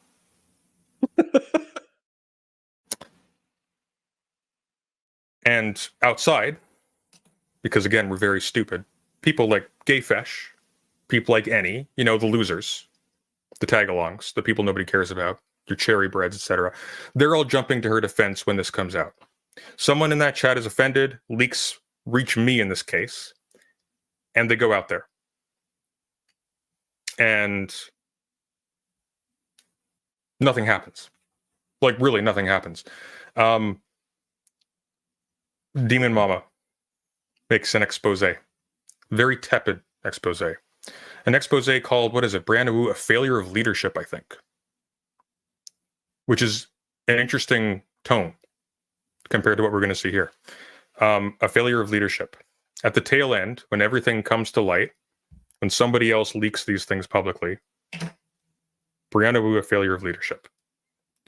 It comes out that Brianna Woo, because she's a demonic psycho, was in group calls with Cherry Bread, with Demon Mama, just mocking people. Mocking Doe, making fun of it. Just making fun of its pronouns, making fun of its identity, talking about the deer thing, making fun of its vocation. Okay. So I know that President Sunday likes Doe, is friends with Doe, and would probably defend Doe. And I don't like attacking people randomly, regardless of their self-identification. However, I am with Brianna in that I don't think that deer gender is a thing. I think it's a Tumblr thing. I think it's a Tumblr self-ID thing. I don't think it has anything to do with your reproductive organs. I don't think it has anything to do with a social expression of human beings, unless you just want to say it's an aesthetic. Gender is an aesthetic, and therefore I adopt the aesthetic of a deer. I think it's fairly nonsensical, but I don't care. Then its pronouns. If that is a way that this person earnestly feels, then in their presence, I'll do my best. But outside of that person's presence, I'm going to say that referring to yourself as an it or an its in reference is one, dehumanizing, two, kind of silly, and three, I don't even know if that's setting good faith. It feels like an attempt to try to use words to replace pronouns that cause the concept of gender to collapse in on itself in some kind of like weird form of like gender abolitionist protest. And I frankly don't give a shit about any of this. If I went to, I want to make this real for people real quick. So I live and work in Central Florida. Orlando is a fairly purple place. You'll bump into rednecks. You'll bump into black people for the wrong side of the tracks, Hispanic immigrants, both Mexican and Caribbean. You'll bump into gay people. We have a huge gay scene here. If I went to a local bar and there was a person who did their makeup with like doe deer freckles and they had a crazy eyeliner and they introduced themselves as Doe and they said, my pronouns are its, I would shake their hand, say, it's nice to meet you. I would talk to them for 20 minutes and then I would never see them again for the rest of my fucking life. That's it. And I would not get their telephone number and I would not go out of my way to hang out with them. That's it. That would be the sum total of the interaction. Okay. But online, this is like a massive political statement that distracts, I think, from actual issues. You are correct, says at Counterfire. And I don't think they believe it either. Go look at a fucking deer and tell me you look like you could be related, you blithering arsler. Agreed. I don't think that animals have anything to do with human self-expression related to correlative to their sex. Cancel the Communist says, it pronouns would be like saying your pronouns are the T slur and the F slur. It's needlessly problematic and hurts you in your case. I agree. Moving on. And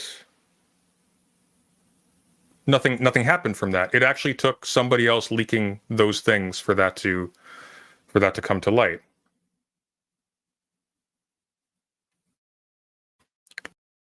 You are correct. Ask if I mind if you guys say retard. Absolutely not.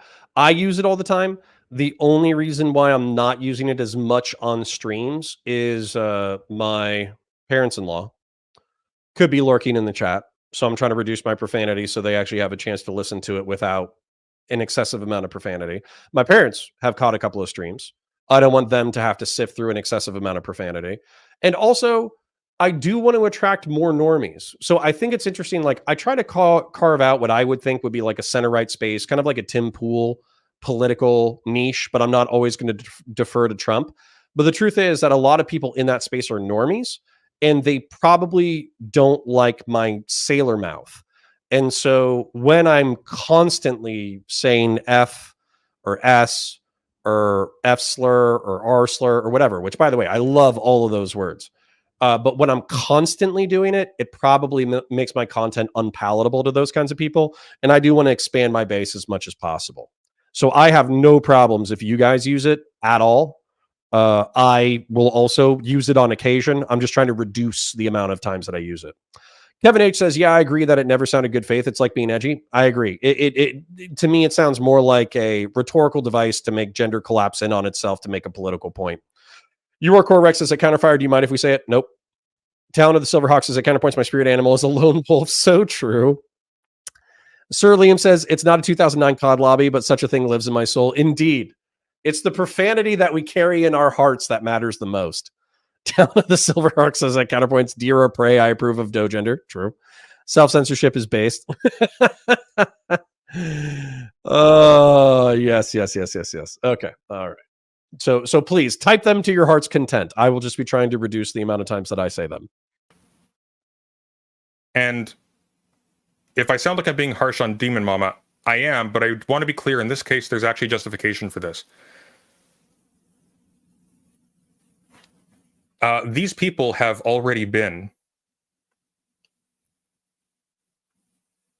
kind of put under the thumb of the bigwig in their sphere, Vosch, already by this point. They had a debate with somebody on, like Demon Mama Endo, had an argument with someone on Twitter about anarchism and supply alliance. Like a stupid argument. An argument with like a libertarian type, where it's like, but if there's anarchism, how will you get stuff from point A to point B? And they respond badly. They say, well, we don't really care about that. We're actually more about destroying supply lines. We're anarchists. Rah. There's a dumb answer. It's not actually the answer they'd give if you were asking them seriously, but it's a dumb answer. Demon Mama has an argument with Vosch about this, because Vosch is a predator on smaller leftists, really. And Demon Mama,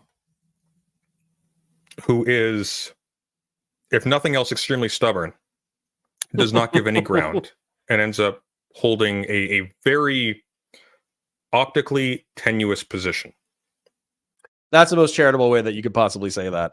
So for those of you who don't remember, this is probably the dumbest drama, one of the dumbest dramas that ever happened in Twitch and YouTube politics, but I still think it's indicative of where we're at, is some people are very pragmatic. And a lot of people on that list of PV people, I would say, are fairly pragmatic. They're liberal or progressive or lefties, but they want to work with the system as it currently exists in order to move it towards their direction. That's generally speaking, they do not want to blow up the whole system. Doe, the it's dear gender person, who, by the way, I'm not saying this as a moral indictment. I do judge it morally, but I'm not trying to be a dick about it. Is also a sex worker in order to live and uses the internet to conduct sex work. They say, when asked about how do you use economies of scale in order to produce medicine, in order to take care of people in an anarchist society, says that they would be more happy blowing up supply chains, meaning that they're talking about derailing trains, interrupting international shipping, et cetera, destroying the entire quote unquote exploitive capitalist market. But then what you have with supply chain collapse, if you were to ever actually do any of these things, is hundreds of thousands or millions of preventable deaths.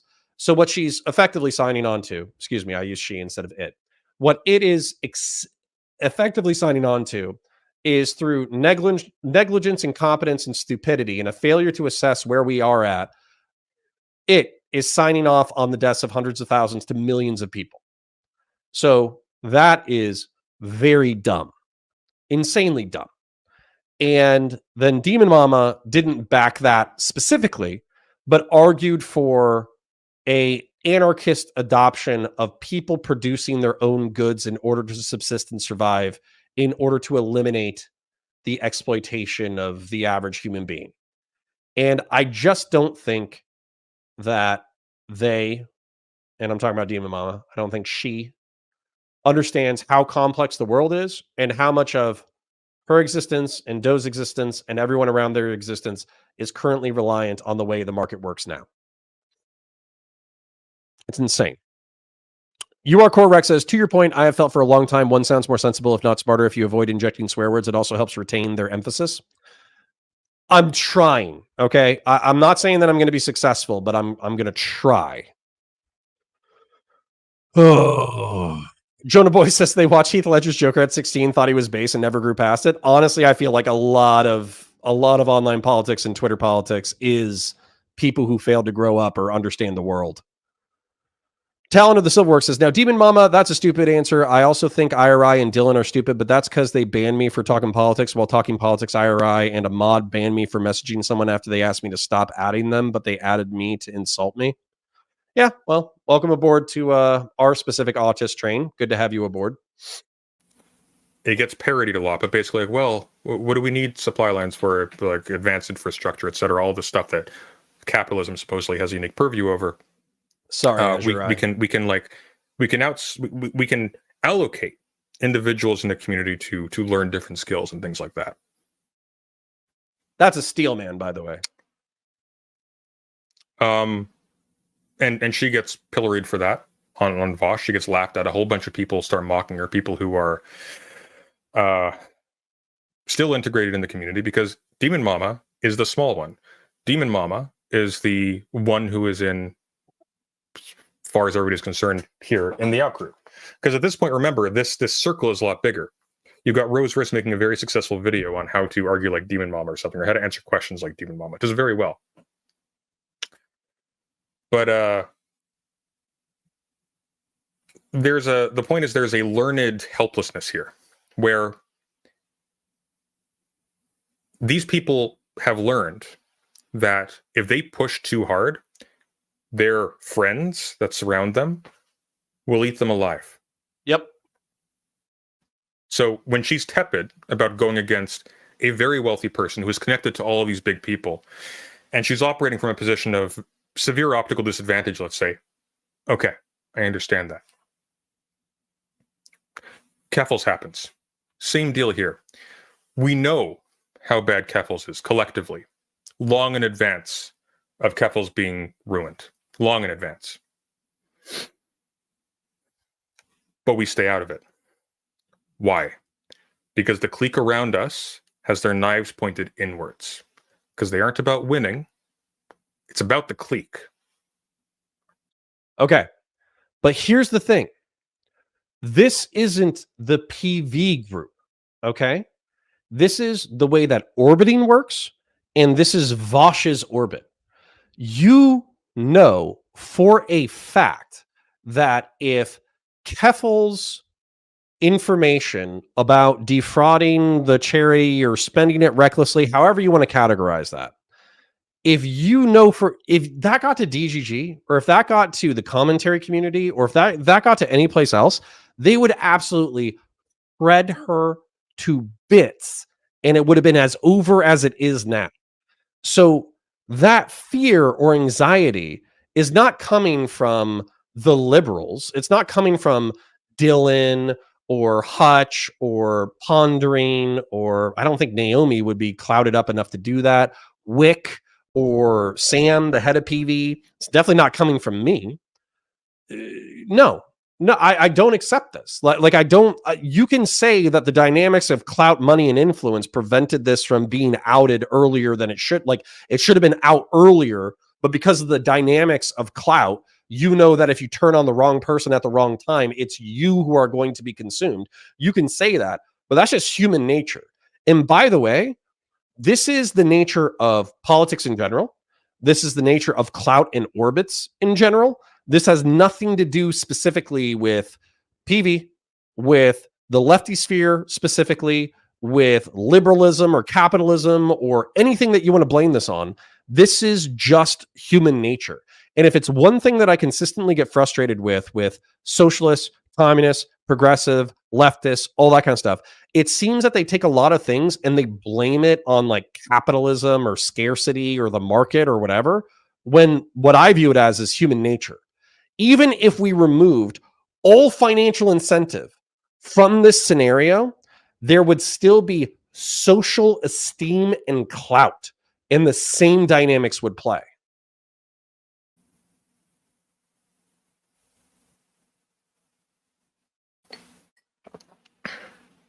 All anarchist arguments are ridiculous.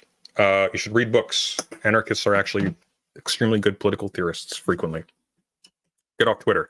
Twitter anarchists are not where you want to go. But I digress.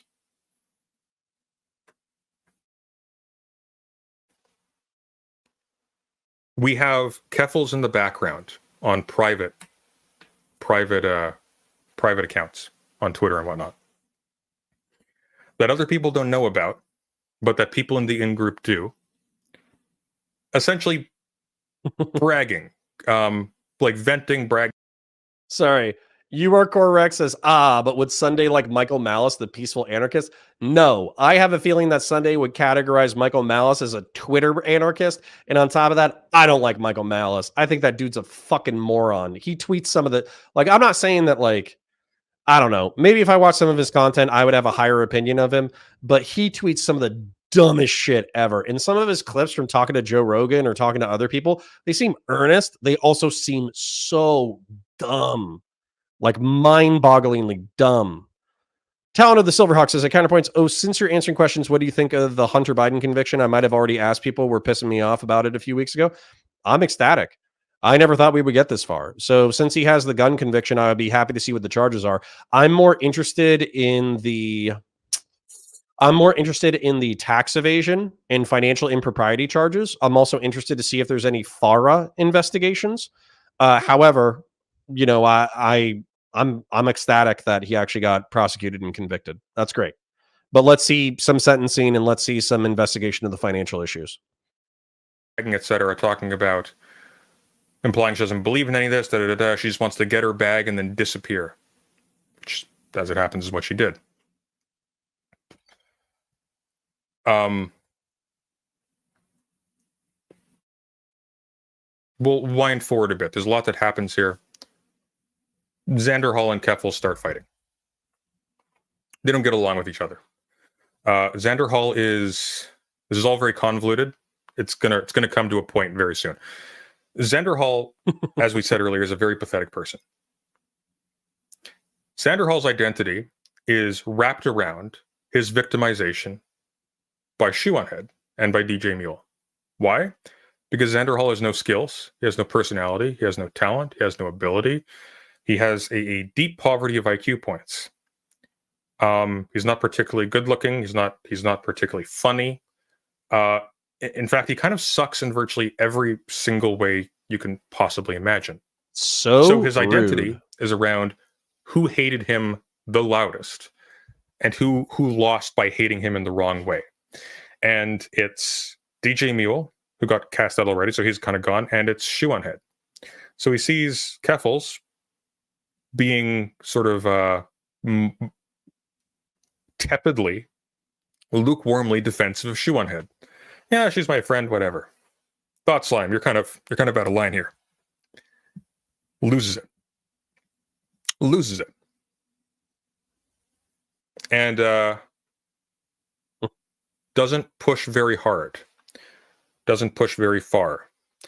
Complains about Keffels being involved with Shoe on Head or being protective of Shoe on Head. Doesn't go very far, though. But implies that he can. So Kevin H says, anarchism in a nutshell, people are basically good. Society makes people bad, doesn't hold up well with age and experience. I'm sure that President Sunday will have some infinitely more nuanced book to reference you to where there's actually like a reasonable interpretation of anarchism.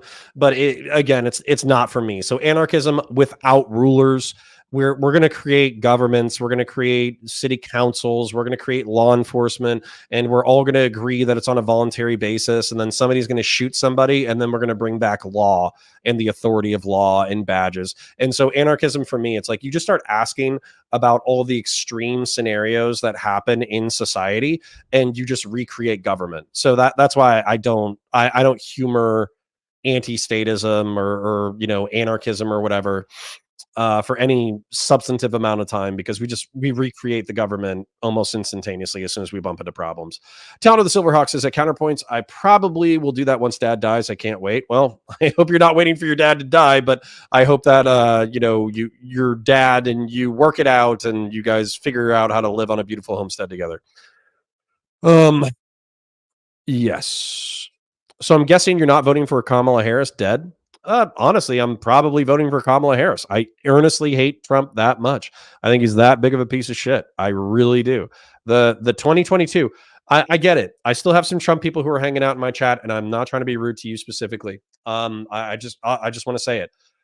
Him not proving outcome determinative voter fraud for the past 4 years in the court of public opinion or in any court throughout the country, and then him saying that he would suspend the Constitution in 2022, which the only way you can get around that as not being saying we should suspend the Constitution in light of this fraud is give me power back, or we should suspend the Constitution.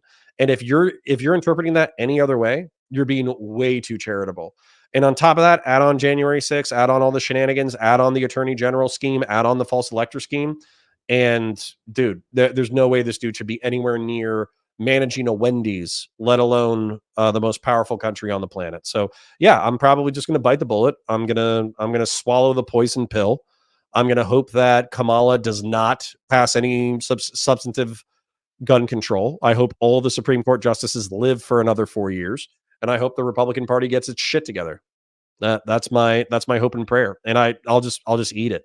I think all the other centrists are too big of pussies to say that, like, oh, Trump's bad, but Kamala's pretty bad, so I won't vote anyways. Like, okay, you're just not making a choice. Got it. Jacanadar Painting says, a counterfire, to be more accurate, is the elimination of unjust hierarchy, not the elimination of a state. Well, I still think you end up with statism and hierarchy and authority and cops and courts. So I don't know how anarchism would get you there, but whatever.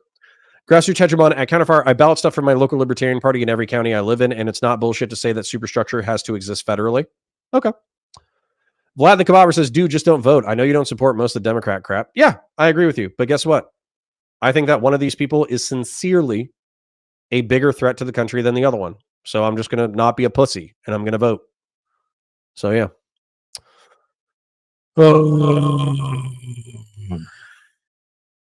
Yeah. And then Executive 2020 says that Harris is not as bad as people think. I pray and I hope. All right. Anyways, so sorry, let's continue. And we did bump up to 80 temporarily. So thank you to the roughly 80 people here who swung by, dropped by, said a comment, dropped a like, etc., etc. Let me go ahead and shill again. Grassroots Hegemon, you've done more than enough tonight. Take a breather. We don't need any more money from you, but I do sincerely appreciate it. If you are on Twitch and you're not following, follow. If you have a sub to give a sub. If you are on YouTube and you have not liked the stream already, please do so. It lets people know that we're here and they can come and join us. If you are not chatting, chat. If you want to comment, comment. If you're not a YouTube member, become a YouTube member. If you want to do a super chat, it is greatly appreciated. So far, Grassroots Hegemon and Remy LeBeau are the stars of the night. They have given us the most significant amount of donations. Yours are appreciated, but never required. You sitting here in my chat gives me a small but real revenue from ads. So I appreciate you no matter what. Thank you for choosing to spend a few hours with me tonight. Grassy touch him on for $10. No, you. Well, thank you, King. I appreciate it. I really do. But anyways, so him summarizing Xanderhal real quick. I started talking to you guys instead of reacting to the content. I'll try to be brief. Xanderhal, I don't think is as Machiavellian. I think what happened was he got into a beef with Keffels. He really doesn't like Shoe on Head. Shoe on Head is not a part of the political active PV group. So beefing with Shoe on Head isn't a problem. Keffels, to my knowledge, is not an active part of the PV group, so beefing with Keffels is not a problem. She's just kind of clouded up and in the Vosch orbit. So I think that is more of the orbiting concerns from Xanderhal's perspective, is more that Vosch has liked her and propped her up. She has a lot of money and a lot of clout, so if you go against her, then you could get yoked up. But because he knows that she was wildly inappropriate with $100,000 she earned off of getting swatted, he feels like, well, I can go broadsides on Keffels and destroy her, and once the public knows this, they're going to join me. So it's not, I don't think it's Giga Machiavellian. I think it's it naturally evolved. Cancel the communist says, not a serious comment. So I see you skipped my marked comment when catching up on chat. Not intentional. Please post it again. Cancel the communist. I'll scroll up a little bit. Cancel the communist says, no, for you. See, we must first become democratically socialist in order to set up society such as that anarchism can thrive with new generations. Marx, y'all. Yeah. Silly. All right, last two comments and then we'll get back into it. Indy Prime says, in Roman mythology, anarchism is kind of described as an ethos within the opposition between Concordia and Discordia. Discordia stated the Trojan War begetting Concordia or a new unity. Interesting. Executive 2020 says, school children are less likely to die when an armed gunman has a pistol or even a shotgun versus an AR-15 or AK-47. Yep, but it's a very rare incident and we can control firearms in another way.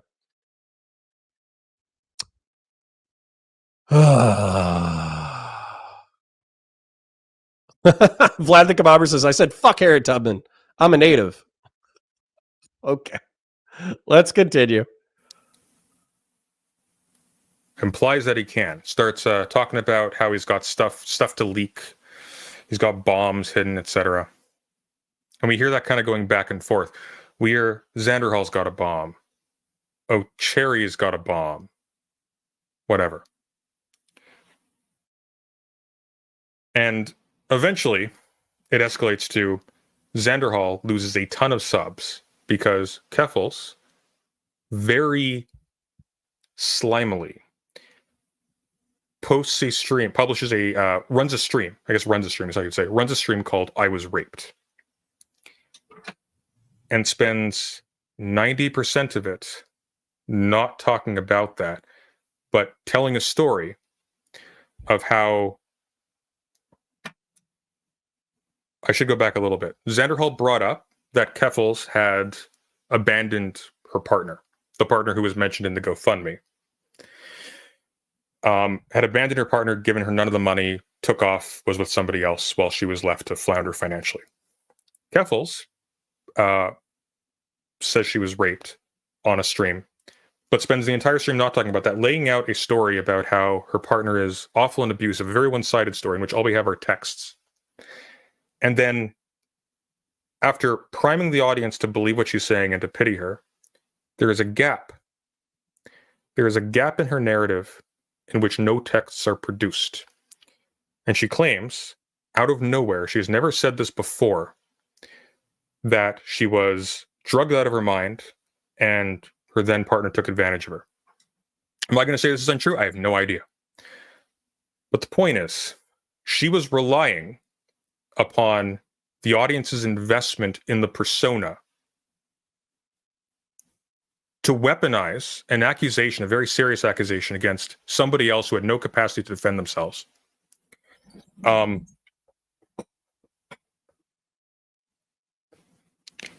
In order to get petty revenge at Xanderhal and to boost her numbers. Because remember, at this point, it's very boring.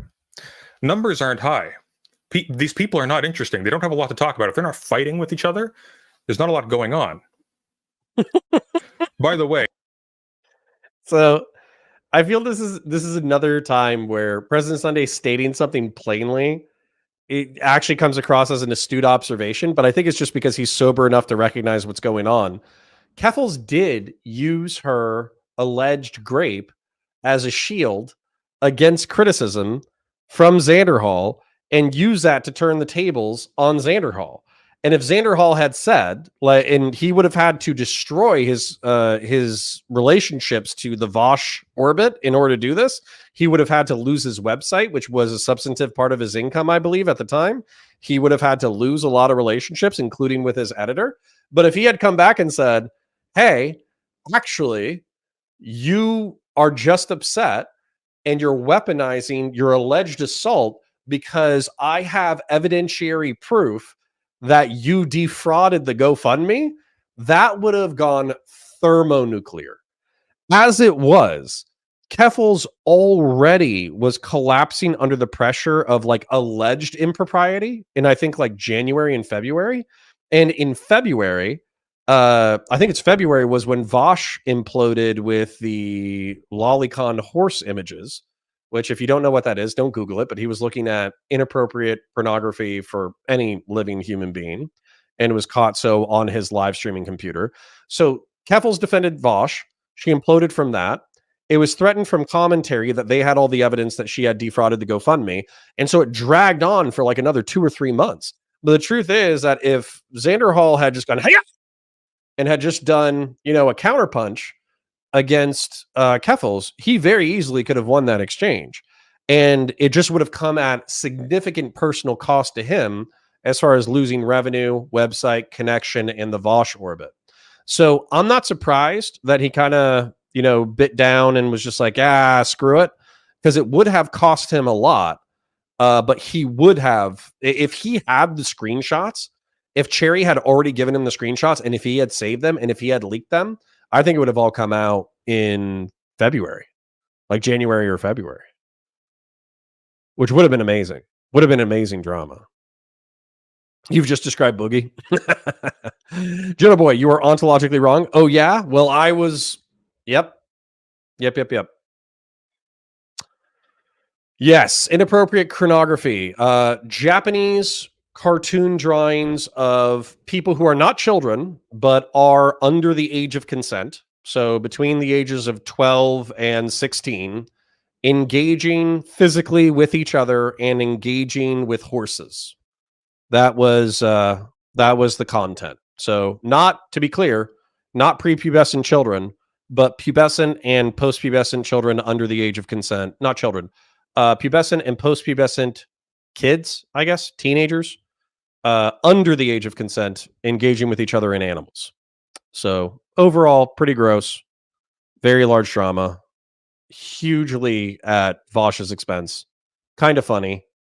And Keffels and Tipster played defense for it. They both got nuked from orbit by pretty much the entire commentary community. And then it all came out later that Keffels was financially inappropriate. Judah Boy says Zan should have just exposed Keffels. Are those white leaf sites really that special? I don't know. I don't know how much of his income was reliant on that. I really don't. Grassroots response to that question, it says, no, they aren't. The information to make a DGG adjacent website, they're courtesy of Destiny, and it's very usable and straightforward.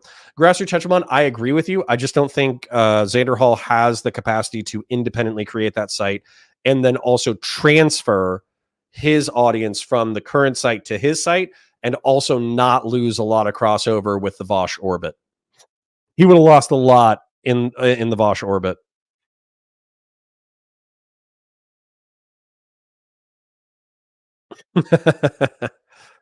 All right. And then Azurai says at Counterpoints, I mean, it was enough to make Roserisk quit.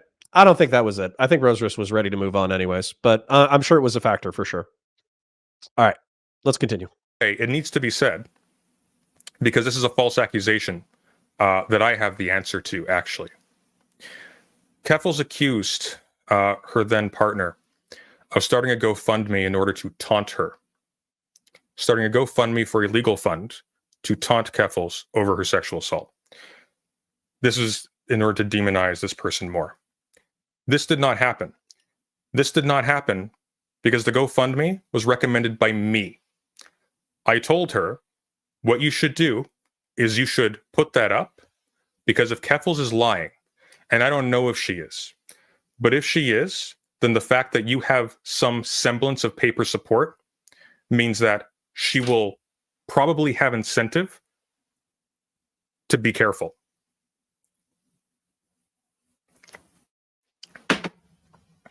That's a digression.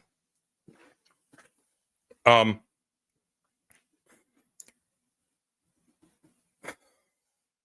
video comes out. And Keffels is... Can I just say, I don't know if President Sunday has notes, but to relay this story chronologically with this many players and these many incidents, I think is impressive. Even if he did take notes, just bullet points, but recounting this. And also something that I want to point out, I try to use a minimum amount of filler words, pauses, all that kind of crap. I still do, but I think I do it well enough that it isn't distracting, or it doesn't seem to be distracting. President Sunday relaying all this information with a minimum of filler words, I think, is earnestly impressive. Toast. Xanderhal's views are down. Nobody likes him anymore. Keffels is gone. Like, just gone. Completely gone.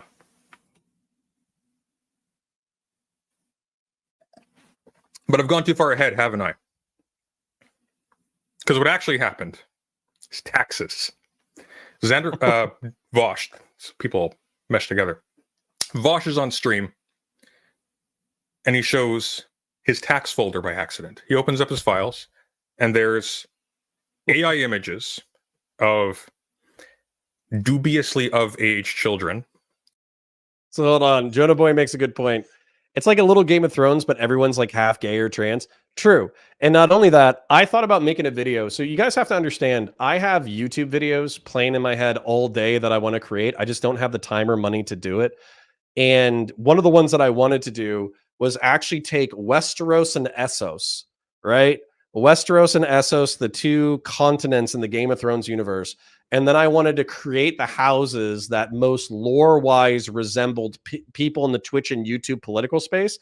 And then I wanted to make a narrative from since I started participating in the Twitch and YouTube political debate space of like what houses got wiped out and who's in alliance with who. And, you know, this is the Kingdom of Dorne, and this is the Vale, and this is the Wall. And, you know, these are the like, I wanted to create an analogous Game of Thrones lore episode and then just actually have it all mapped out and track out of the houses destroy each other. But the truth is, I just don't have the time. I do have the talent. I just don't have the time for that. I think it'd be hysterical, to be honest. Cancel the Communist says words most cringe and most base D&D campaign. True. As a meta note, it's because his filler words are just dramatic pauses. True. But I think there's something to people carrying an air of an authority when they know not to use filler words and instead use dramatic pauses. So, wait, of age children. That's a contradiction in terms. Of children in sexual positions with animals. Animals which Vosch will later defend by saying that he wants to be the animal in this situation, which is, by the way, the animals are involved with children in these images, not the tack you want to take. Were some hand drawn? Well, there you go. Not even AI? I didn't look too close. But he gets torn asunder. Not irreparably. He keeps his audience, because remember, this is about vibes. Nobody gives a shit. The narrative is Vosch is about winning, but really, Vosch is about being rich. See, I wouldn't have said that. What I would have said is Vosch is about Vosch, because I don't even know if Vosch necessarily cares about the money. He cares about the money insofar as being comfortable, but I think he cares about maintaining his ego and his social status and all that kind of stuff. I think that's what he cares about most. And I think he would burn everything down as long as he gets to keep his little kingdom. And the way that I support that statement is just by the fortress arc.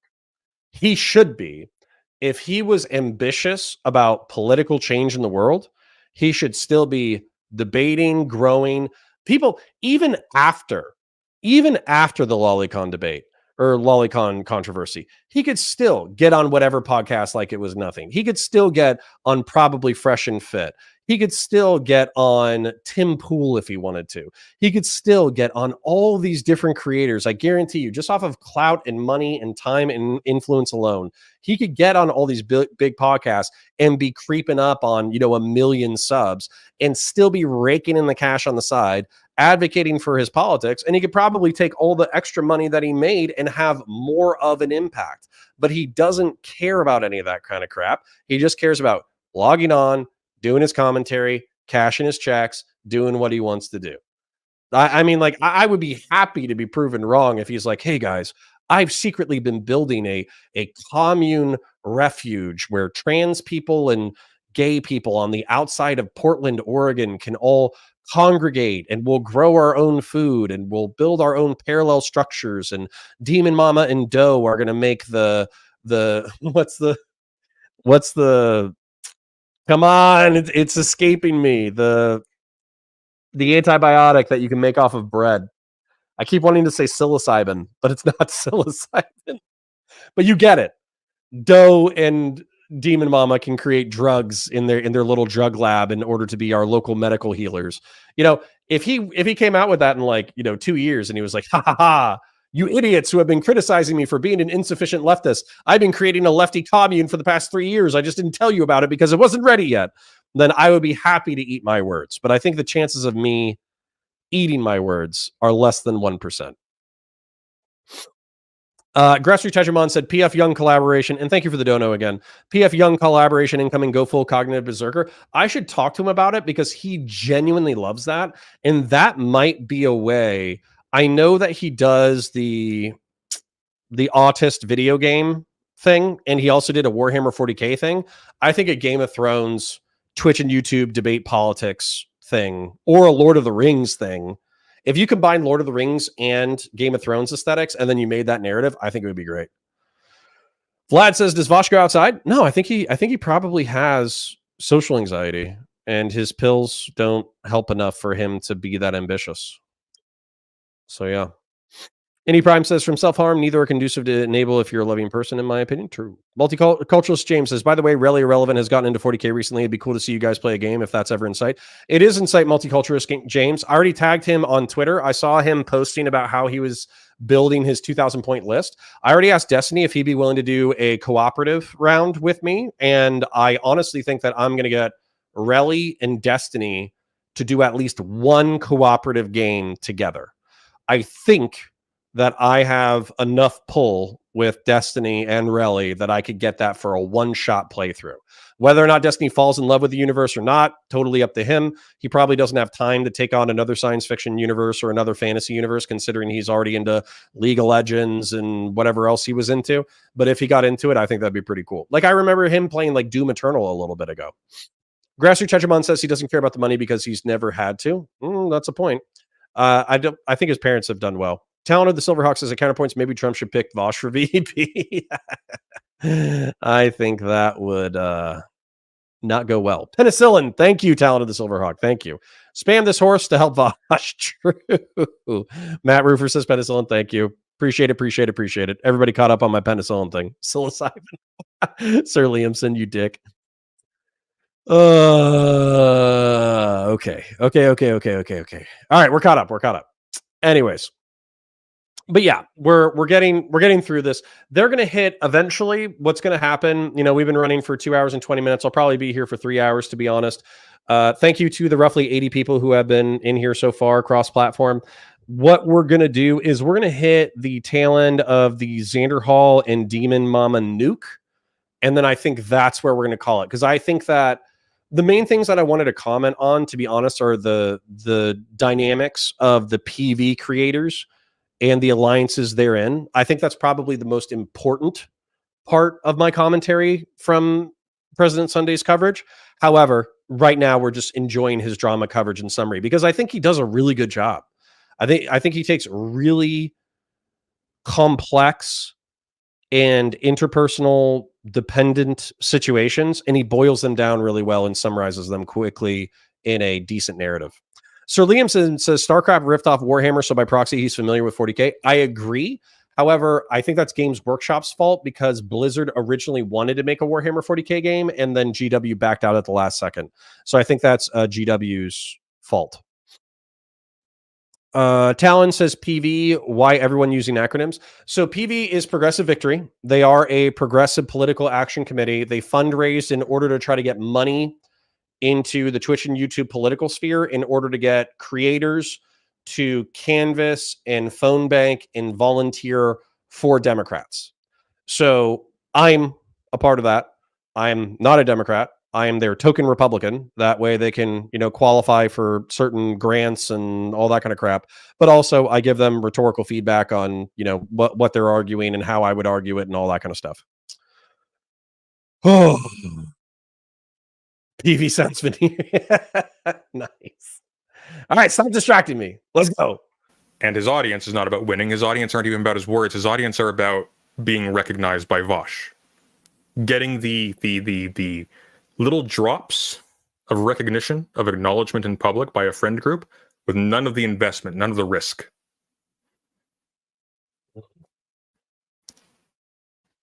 And Keffel sees dollar signs. It's like, ooh, I can be the guy.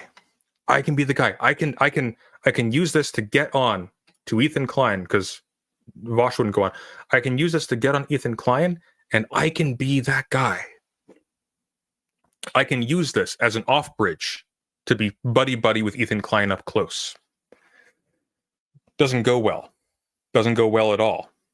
And eventually she realizes it after she's been severely burned, and tries to turn on Vosch herself. At this point, I've looked a little more closely into this. I'd seen the blurry thing from the clip, and then someone points out, it's like, hey, this is bad. Oh, okay. And how is Vosch responding to this? Oh, he's not. He's pretending everything's fine.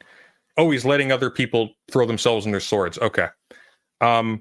I've made my video just permanently burning that bridge. She basically copies mine. Late. Because simping for Vosch didn't work. Disappear, unlists it, goes quiet. And then eventually the Mudahar video comes out. We have this big reveal that she had acknowledged in conversation with people that she'd blown all the money. We've figured out that not only was there no actual tangible move made to pursue any of the lawsuits she claims or to explain what happened to the cash. Time had run out anyways, and she had none of the money left. She'd blown it on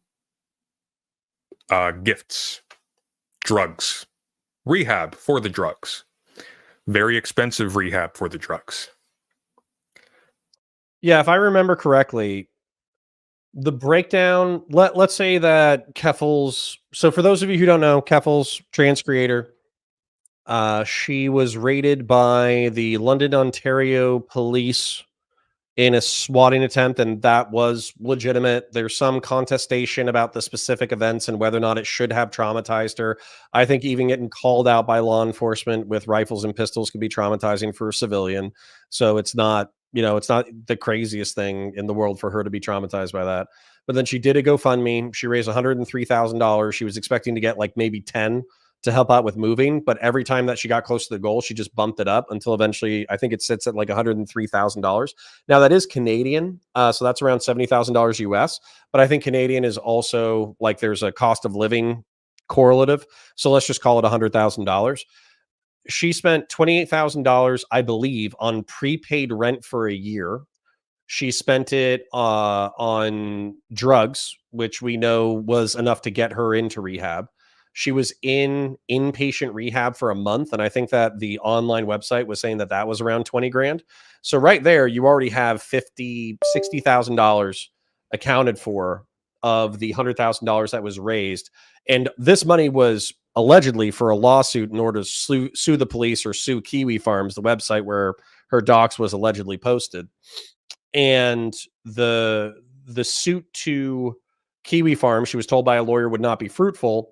And then she opted to work with London, Ontario police and instead file a civil rights complaint that could end up in legislative change to the structure of the police department. And allegedly, supposedly, she was the reason for the creation of a national swatting database in Canada. I don't know if that's true, but if I was Keffels, I would say, screw you guys. The human rights complaint went through. We mediated it. I spent it on surviving and drugs, but I spent it on surviving.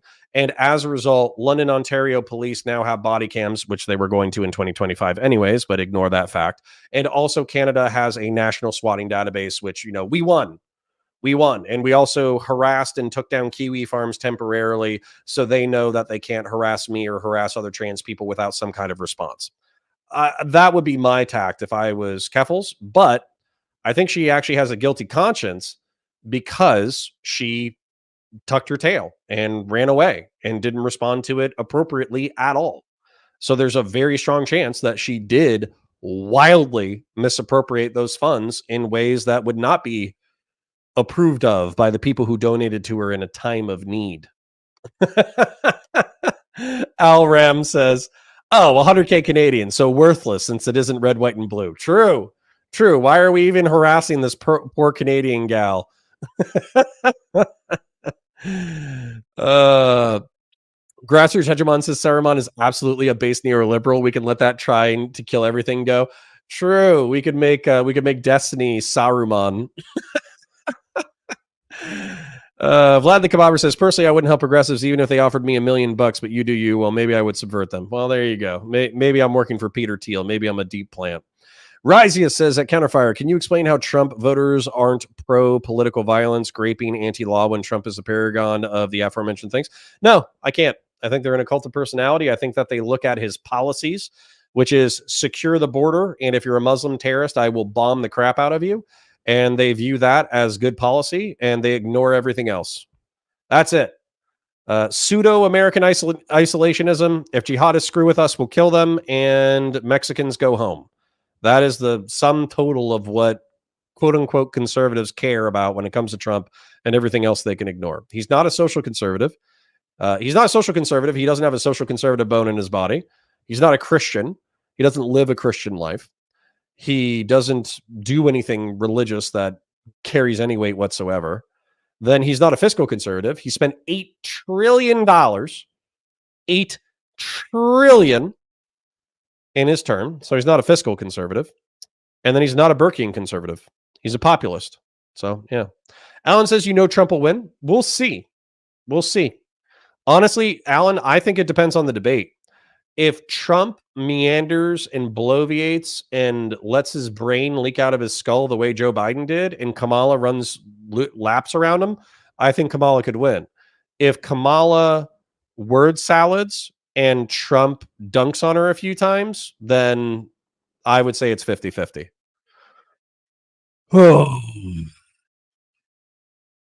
He's going to promise another stimulus if he gets elected. Well, that's going to make inflation worse. So hopefully not. You are Correx says at Counterfire, Brian Tyler Cohen has a really good bit critiquing Trump as a grifter. I tried to show it to my mom in vid in 3 minutes, and she said, what credentials does he have? It was sad. Yeah, there's a lot of cope. I wouldn't worry about the cope.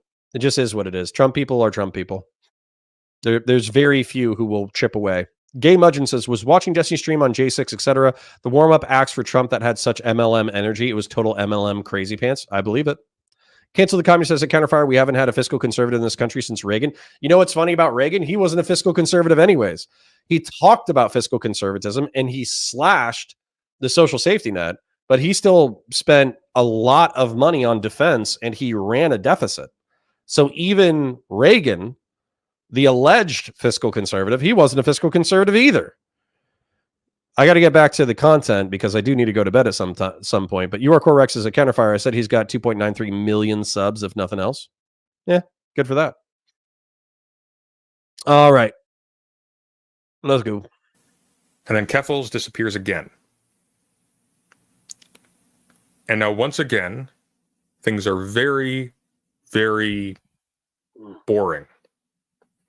Very boring. Certainly for us. Not across the board. Interesting things are happening. It's October 7th happening. There's all this stuff. October 7th has happened a long time ago. There's all this stuff going on. There's Israel, Palestine. DGG is consumed with that. There's stuff, but not like that. None of that intensity. And so now we get Keffel's Mudahar video comes. Now Keffels is out of the outgroup. She's turned on Vosch. Keffels is out of the outgroup.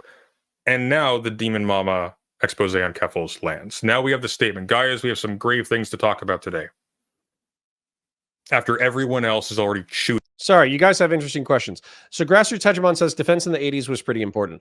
I'm not going to disagree with you, only because outspending the Soviets, allegedly, not saying it did, but allegedly, forcing the Soviets to try to keep pace with us in defense is part of what bankrupted the Soviets and led to their collapse. So I'll take the dub where we can get it. And then Al Ram says, if Trump loses, what are the odds he runs again, assuming he doesn't die? I hope it's 0. I'm not saying it's 0. He might run again. But I think that if you lose the general election twice, I think it's really hard to justify a third run. Trump's cucking for minorities harder than the Dems. Well, good for him, I guess. It and it's safe. Yeah. Even though we knew everything. But this is okay. And I'm not saying that sarcastically. I'm saying this is okay. Why? Because still, it is dangerous for Demon Mama, like materially dangerous, to go on the attack against this person when there isn't collective animus, when she hasn't actually been properly dethroned, so to speak. And so the Keffels video, like the Brianna Woo video, is careful. It's very careful. There is a mature tone to it. It isn't screaming and performative. It is measured. It is late, but it is measured. She took the right position when she could afford to do so. And you can't ask someone to do more than that. You're asking someone to martyr themselves at that point. Someone isn't blameworthy for not burning their livelihood at every single instance of somebody they're loosely involved with being corrupt. Everybody would die if that was the case.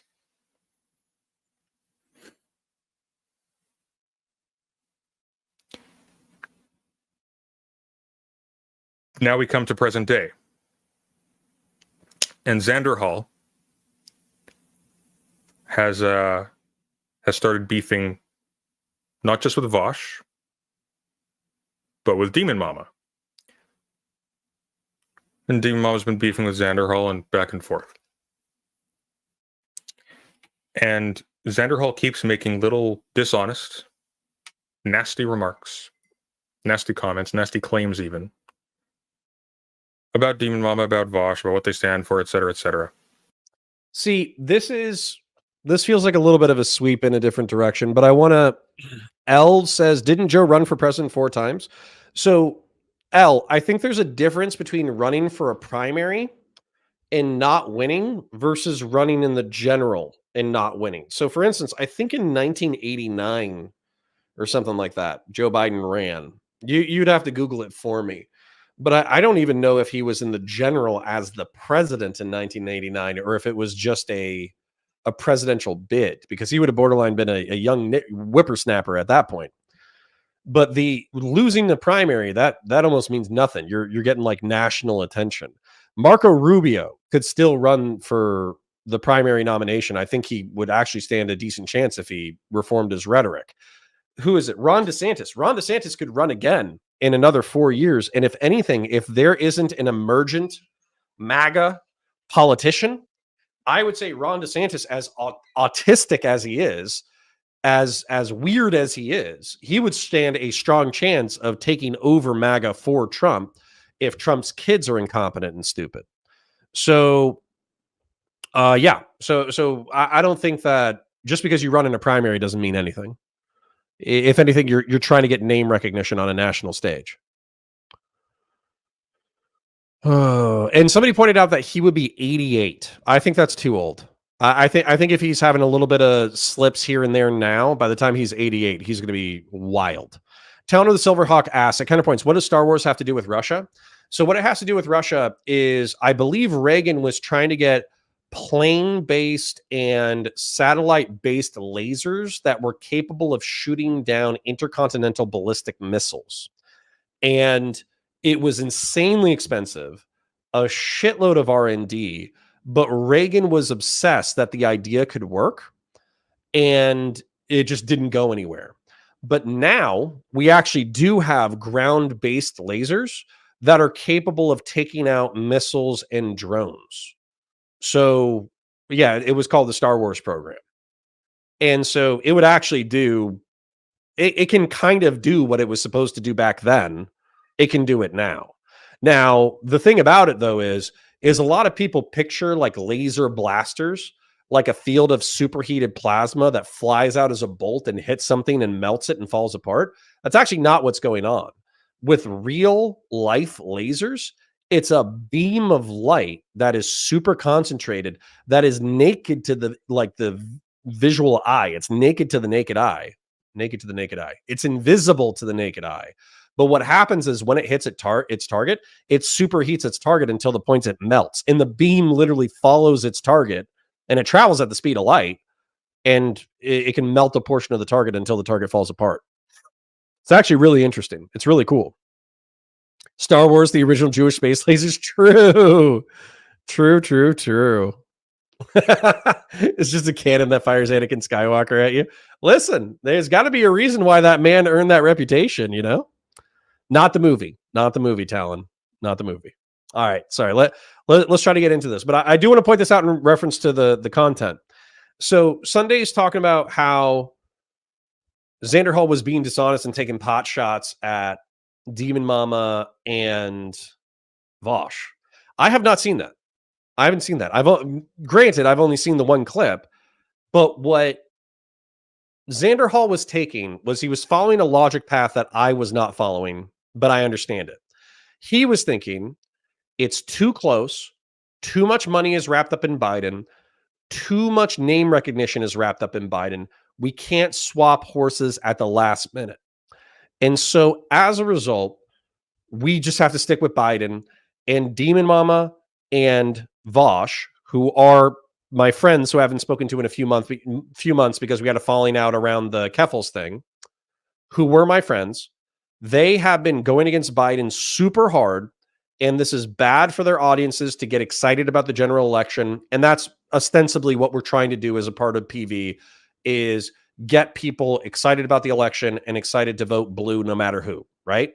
So not only are they doing something that's counterproductive to my stated goal and my perspective on what's going to happen in the general election, but this is something that could be a debate between my former friends or my current friends and I. And so as a result, let me start doing research. That's all I saw.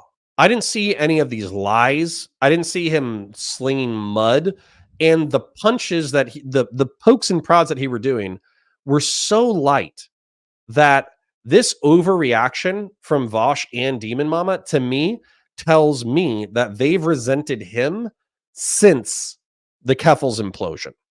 So they've had 5 or 6 months of negative emotion wrapped up into Xanderhal that they've kind of been chewing on, and then this was just their excuse to go all out.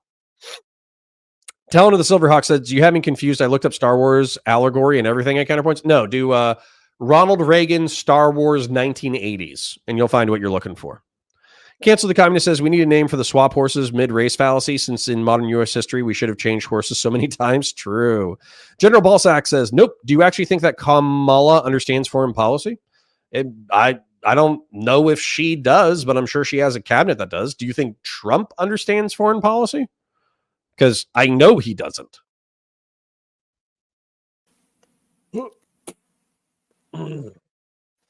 And so we have statements by Demon Mama. We have, again, another careful kind of thing. A little less so, but basically, like here's why Xanderhal is wrong. Here's why he's being a baby, etc., etc. Here is why his behavior right now is inappropriate. Here's why he's being dumb and selfish and petty. And then Xanderhal keeps on going. On. Vlad the Kebabber says liberalism never won anything except for transgender boxing matches.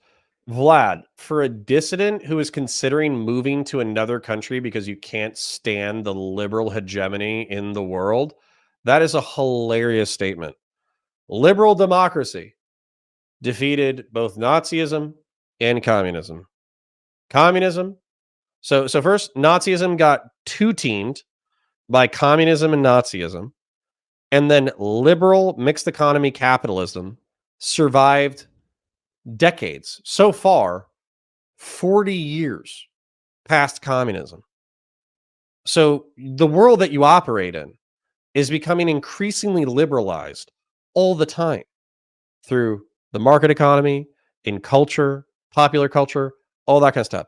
So you saying never won anything except for transgender boxing is hilarious because, correct me if I'm wrong, aren't you actively fleeing to another country because liberal globo homo is chasing you out of your country? How can that statement be true? How can you hold you fleeing to another location along with liberalism never won anything? That's a crazy statement. Jonah Boy says, plus Vosch has a fragile ego. I think every time someone calls him out, he makes up a ton of reasons to dismiss them. Clout chasers, they're unhinged, they're secret right wingers, etc. Yeah, that's why I say I'm a open right winger and a fascist. Now come debate me. Grassy Tetraman says, I was on that horse. I'm really shocked by how happily the DNC donors and voters absolutely bought into the Harris campaign, confirmed non-leftoid. Yeah, well, she's got a shot. She just has to do well in the debate. She's got to do well in the debate. And she has to campaign well, and I think she's got a shot.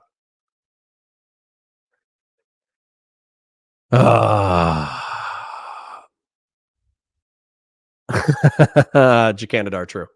All right. Sorry. Let us continue. Let us continue. He's wrapping up the point that I want to wrap up as well. So let's let Mr. Sunday cook. And so Demon Mama responds with a nuke. A nuke. The nuke, which I'm given to believe is the nuke that was being waved around way back when Xanderhal and Keel were beefing. The nuke, I'm presuming, is what prevented Xanderhal from going as far as he could have. And in the midst of all this, we have like the things you'd expect. Oh, he's a bad employer. Not just a bad employer, he was stiffing his employee. It wasn't just stiffing his employee, he was ranting at his employee. Okay. The ranting at Cherry was cringe, but very funny. What Xanderhal allegedly owes Cherry is the last month's payment and then the first 2 or 3 months that Cherry was working for him. He agreed to a fixed rate of $1,500. So that is, let's say it's 4 months in total. 3 months when Cherry first started and they weren't making that much money, and then the last month. And that's what Xanderhal agreed to, but does not have the capacity to pay. Chud Logic, I watched his coverage multiple times because I'm a Chud Nation fan. That would be $1,500, $3,000, $4,500, $6,000. That would be $6,000 that Xanderhal ostensibly owes Cherry. You can't pay all that off at once. If Chud can pay off $6,000 at once, then he is doing well. Okay. But if somebody walked up to me and they said, hey, you owe me $6,000, pay me now, I'd laugh in their fucking face. It's not happening. Right. I'll pay you $500 a month. I'll pay you, something like that. Right. But I'm not paying you $6,000. You can eat a dick. So if Xanderhal at this current time is paying for himself and his current editor, because Cherry and him split ways, and he needs to pay his bills in the Pacific Northwest, and he needs to pay his editor something reasonable, then I understand why he isn't paying it all back in one fell swoop. Is Xanderhal being irresponsible with his money? Is he smoking a little bit of pot? Is he playing video games because Cherry and him are no longer on good footing? Is he paying her back as quickly as he could? Probably not. Is he being an asshole? Sure. But is this like an end-all, be-all situation? No. It's fucked up. It's funny. Okay? So for me, this isn't hitting as hard, but I'm not a lefty or a leftist. He was abusing her and demanding more and more of her time and like harassing her with messages. Cherry, sort out my finances. Because he's a 25-year-old man. You can't sort out his finances. He can't do banking. He's General Ballsack. I think, we've been mutuals for a long time. You are welcome to explain your calculation in the chat, and I will not be rude about it. So you tell me who you're voting for and why. Towner the Silverhawk says, at Counterpoints, lol, you would not pay an employee immediately. $6,000? You got $6,000 sitting in your fucking checking account? All libertarians I know are fucking rich kids, I guess. You got $6,000 sitting on your fucking ass? I don't have that kind of fucking cash. So I do revenue share. And on top of that, I'm paying this editor here has a minimum cap, and then he has revenue share after that. On the main channel, I'm at minimum cap plus revenue share. But right now, because we're trying to build the channel and I'm trying to buy things and I'm trying to do this, that, the other, I'm paying him his minimum cap. And then we're trying to get it to a place where eventually we can go full time and then we can do the revenue share. So, because we want to make it big.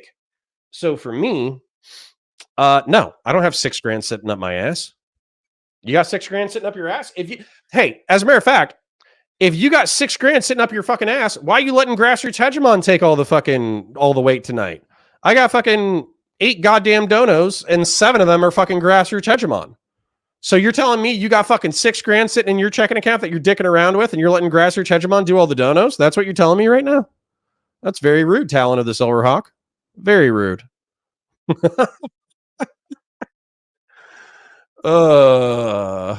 Jeez.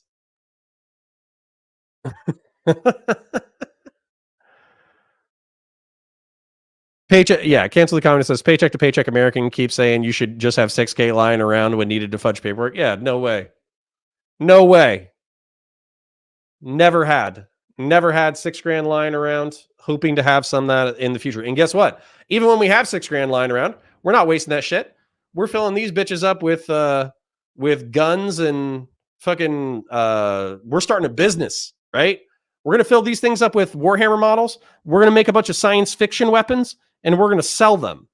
And then when I'm sitting on fucking $6,000 in my checking account, we're going to start a dog rescue or some shit. Talon of the Silverhawk says, oops, I hope I used the right card. It's appreciated. I'm not trying to guilt you. I'm just joking. If I don't have 10,000, I feel poor. Jesus. Oh, we got some la-di-da fucking rich folk in these fucking... We got some people who escaped the wage cage in this bitch. Grassroots Hegemon, my brother in Christ, I have given you $6,000 tonight. Come over to the libertarian side. We will unpoor you. That's what I really need to do, right? That's what I really need to do. I need to start the libertarian grift. I need to be like, yeah, no taxes, isolationism. What's the age of consent anyways?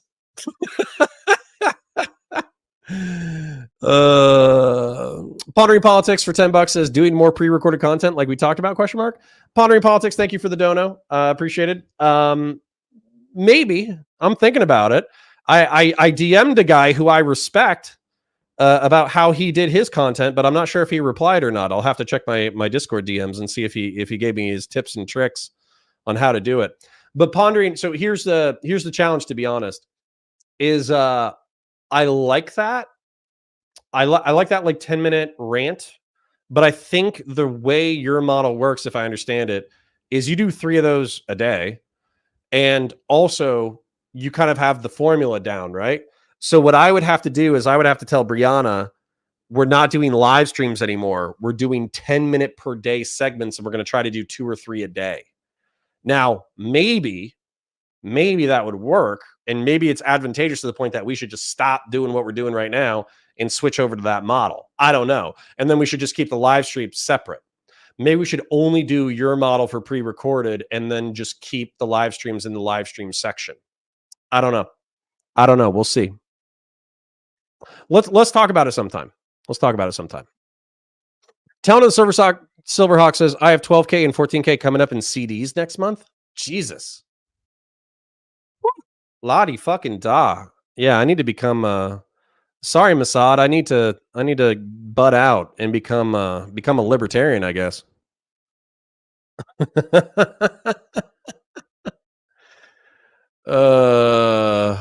Wow. All right. Everybody else in chat is doing better than I am. And I'm doing well, by the way. Like, I'm not like rich, but my bills are paid. Kronos and Kairos. True. Sappy Wonder. True. We were talking about the pagan gods. But sorry, let's finish this up and let's go to bed soon because I do have the wage cage tomorrow. Xanderhal. Okay. That's funny. And you'll remember, those of you who watched my coverage of it, that's funny. We were enjoying ourselves. Good time. Xanderhal sucks. Let's watch how much he sucks. Then a decision is made. Because that's not the nuke. Xanderhal's a bad employee. It's not the nuke. Could be a nuke, by the way. That could have been enough. That could have been enough. But then this happens. All right. Hold on. These were screenshots taken in the... All right. I think we're actually going to wrap up real quick. Let me summarize it for it. So Xanderhal threatens to kill Keffels. He says, I wouldn't even shoot her. I would beat her to death with a gun. I think that's hyperbole. Obviously kind of funny. But he's soliciting Cherry in order to get her, Keffel's actual address. And overall, it seems like he's in such an extreme spiral that it's not a meme. Then he also talks allegedly. I'm saying allegedly because we didn't have any voice messages or text messages about this. Allegedly threatens to off himself and off his family as well. President Sunday takes issue with Demon Mama gleefully publicizing this information because it feels like she's gleefully publicizing this information, not only in an attempt to destroy Xanderhal's reputation, but also to make him unpalatable to everyone else in the space. But in President Sunday's estimation, if someone was making these kinds of threats, these aren't the kind of thing that you should gleefully publicize. Because if you succeed in destroying the man's reputation and income, then that is the kind of threat that he might actually follow up on. Now, I've talked to Xanderhal. I DM'd him. I think he's doing okay. I think he'll be doing just fine. I'm not too worried about it. I don't think he's on the verge of doing anything serious to himself or others. He's right in a certain respect where if somebody had said similar things to me, then I would be calling law enforcement in the hopes of getting them Baker acted. Because the truth is, I'm not going to have a homicide or a suicide on my conscience. So if you DM me and you say, hey, Connor, I'm about to kill myself or I'm about to kill my family members, my next call is to law enforcement. So I'm not trying to make too light of that situation. But I also think that is kind of the most recent drama that's happened. If you're looking, so I kind of want to summarize this. I think that President Sunday did a beautiful job summarizing the drama. However, he is so cynical and he reads in so many Machiavellian intentions into everyone that I don't think it's reflective of reality. Not only that, I feel like his criticism of PV and the PV crew, of people trying to get together, is antithetical to political movement and coalition building and forward progress and electoralism, meaning participating in electoral politics, that I actually have like a massive disagreement with his assessment of that part of the situation. And not only do I have a massive disagreement with President Sunday in reference to that, but I would charge him. He is saying everyone else is vapid and stupid, and they created alliances that don't make sense, and they're counterproductive, and they're not accomplishing anything. I would challenge President Sunday. If you were rich, if you were wealthy, if you were influential, what would you do with your wealth and influence? Because you shouldn't just get to criticize the status quo and what currently exists. You should have propositions of your own of how you wish to improve politics and the world. And so that's not what I'm hearing. I'm hearing astute observations and commentary. And I think it was a good leaping off point for me to add in additional color. However, I don't think that it is accurate. And I also want to hear something better from President Sunday. But with that, I'm going to be reading chat and probably wrapping up just because I think it's bedtime. But, we had 80 plus people a couple of times. We've been scratching between 70 and 80 plus on both channels, cross stream. So I want to thank everyone who hung out. If you're just coming in right now and you're thinking about leaving, don't ask me a question in chat. I'll answer it for you. And again, if you're on Twitch, follow. If you're not following, sub. If you have a sub to give. If you're on YouTube, like the stream. That way it boosts it in the algorithm. Write down a question in chat. Put a comment to it later. Don't know if you can become a YouTube member if you're not already. Anyways, Grassroots Checherbun says Xanderhal makes himself unpalatable to his audience. Well, that is very rude, but I do agree that he is not going to be very popular with lefties after this. So he's going to have to cater to a more liberal or centrist audience after this, I think. General Ballsack says, at Counterfire, been there on those calls, failed once and succeeded as well. I'm giving you some shade, but respect still remains. Well, thank you.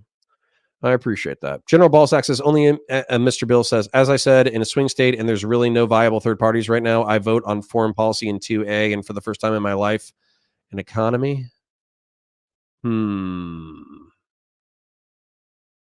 Yeah, like that was the one thing with Adam Friended General Ballsack. So I'm getting frustrated with Adam Friended because I feel like he was doing the centrist thing earlier where he was like, well, both people are geriatric and stupid and morons, so I'm just going to vote based off of policy. Like that would be the way I summarize one of his clips.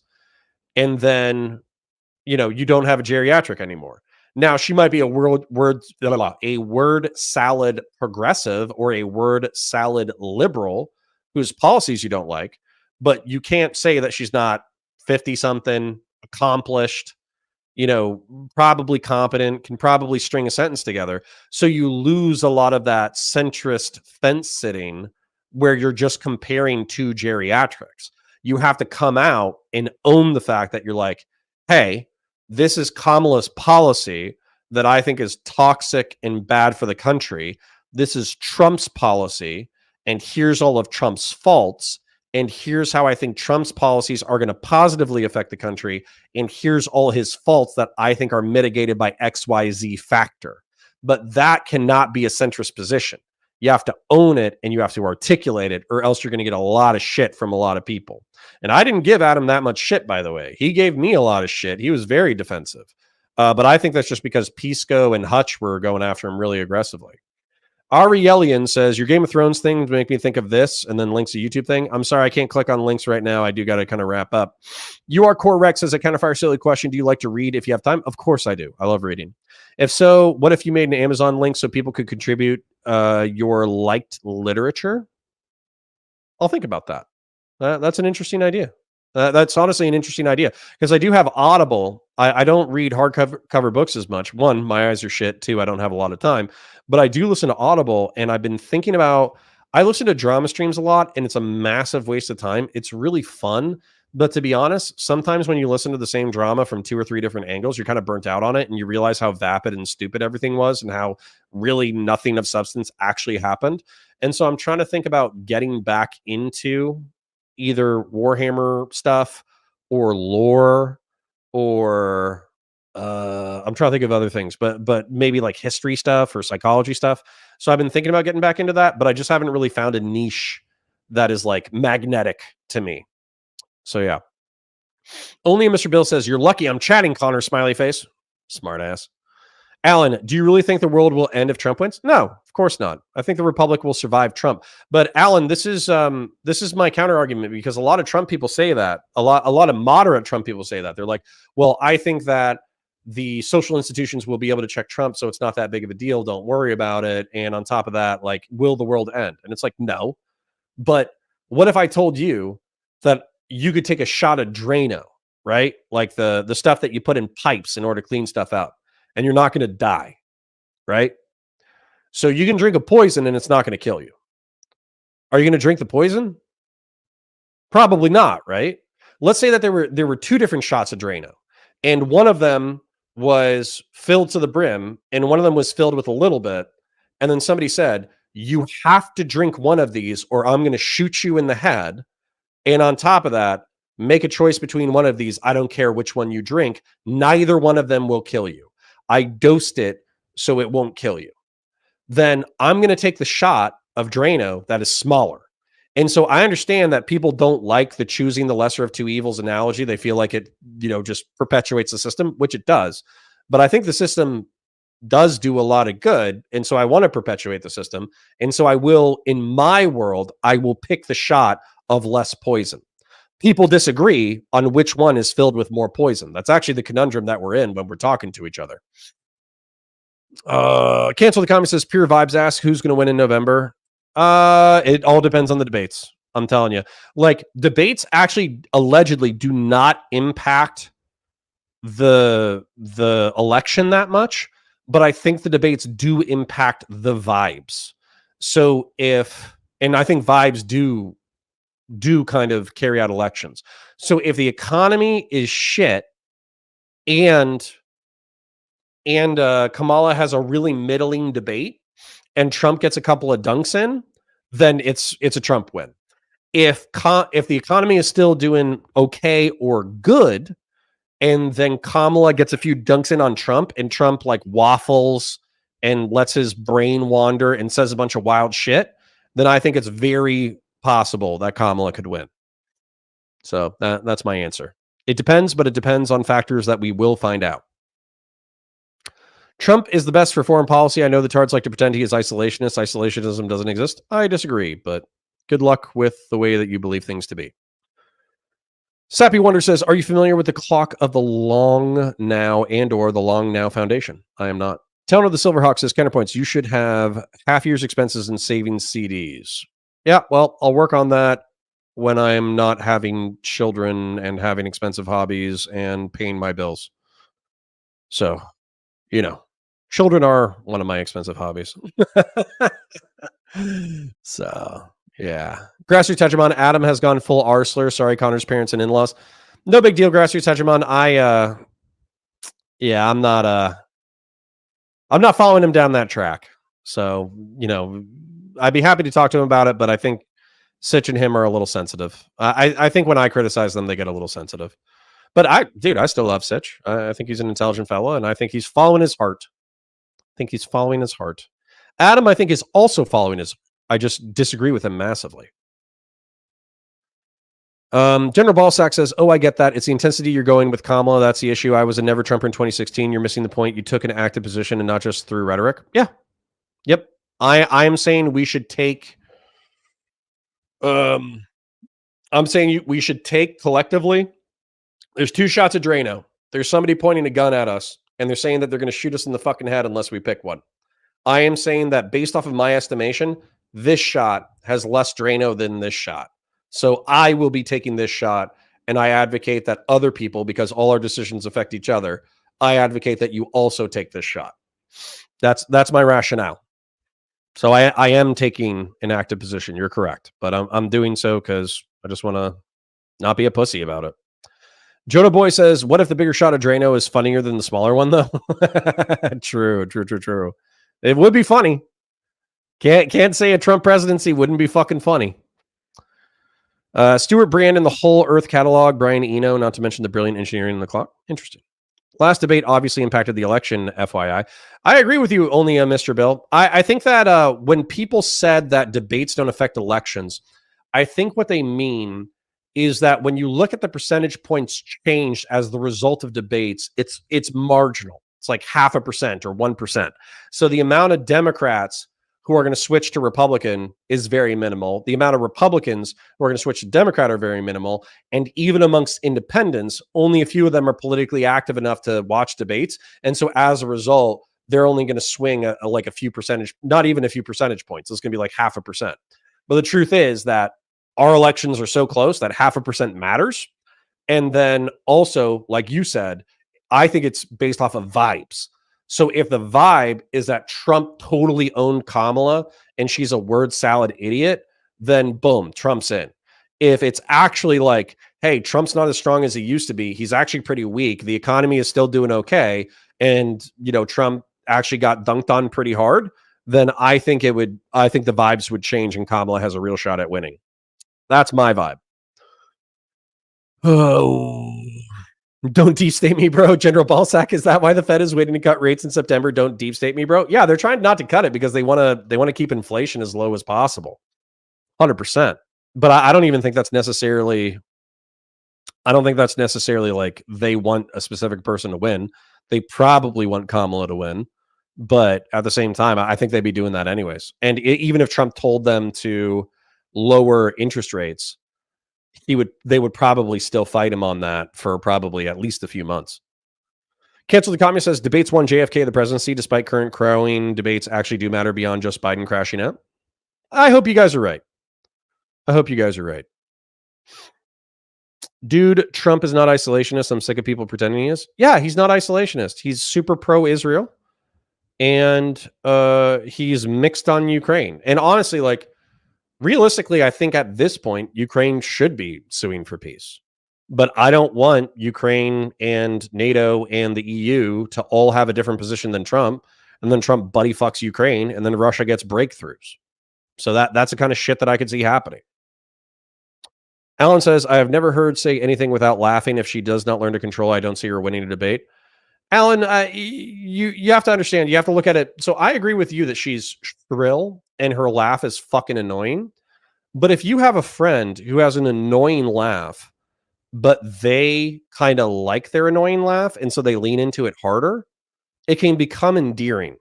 So I'm not saying that she's going to become endearing to you. As a matter of fact, I think a lot of people are going to find her shrill and annoying the entire time, and even more so if she becomes president. However, I think that to people who are already sympathetic to her, if she embraces her annoying laugh, I don't think it's going to have as big of an impact as people think it's going to have. K-Soko says, honestly, going to be funny if Kamala beats Trump. It would be blindsided. They'd never see it coming. K-Soko, I would be laughing my ass off just because Hillary Clinton would probably eat a gun the next day. That honestly, for all the people who are waffling, like General Balsack, you're saying you're a never Trumper who, who doesn't want to take an active position. Vote for Kamala just so Hillary Clinton kills herself. It'd be fucking hilarious. It'd be great. Jonah Boy says debates are like assassination attempts. They don't affect the polls until they do. True. Sappy Wonder says the smaller shot might be more concentrated, but given the qualifiers, it's a solid choice. Sappy Wonder, I agree with you. Not only do I agree with you, it's perfect for the analogy because I am arguing that the establishment, the deep state, the status quo is less poison than Trump. However, there's an argument to be made that it's the status quo that has led us blindfolded into the economic and military disasters of the past 30 years. And so as a result, you can argue it looks like less poison, but it's actually more. You can make that argument. And as a matter of fact, if I had Trump people making that argument, I might not agree with them, but I would take it as an earnestly held position. But a lot of Trump people are not willing to expand on their defense of Trump. So I'm not only are you and I kindred spirits, but you took an analogy that I was using and you expanded it so I understood it even better. Beautifully said and observed. Talon of the Silverhawk says at Counterpoints, it would be kind of cool that 22 of 24 and 45 of 47 president are the same because 22 of 24 equals 44 or 48. So it's like poetic. It's like poetry. It rhymes. Josh H says, I'm expecting lawsuits now that Chevron was struck down to go after every regulation. They can make half a deranged argument for ambiguity in the law governing it and Trump tools not appealing. I agree. Cancel the comment says Hillary absolutely mauling over the first woman president would make my day.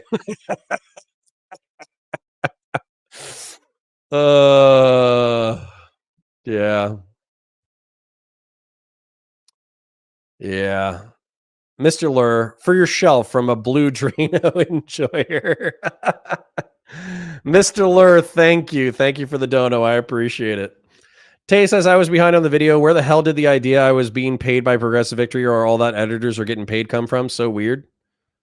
I don't know. If I said that, I wasn't trying to. My apologies. Bill Synthetic, are you going to vote for Donald Trump? No, I'm not. All the clips I've seen of Kamala lately make me smile. I find her endearing. She's gotten way more charismatic because early in the Biden presidency and during the primary, she was hard to watch. Yeah, Jonah, I agree. Like anybody who's sympathetic to her is going to see her annoying wine mom shenanigans as cute. Because you have to. Because if you had to keep watching her being fucking annoying, it would be intolerable. It's definitely projecting from Sunday about the weird porn stuff. I doubt it.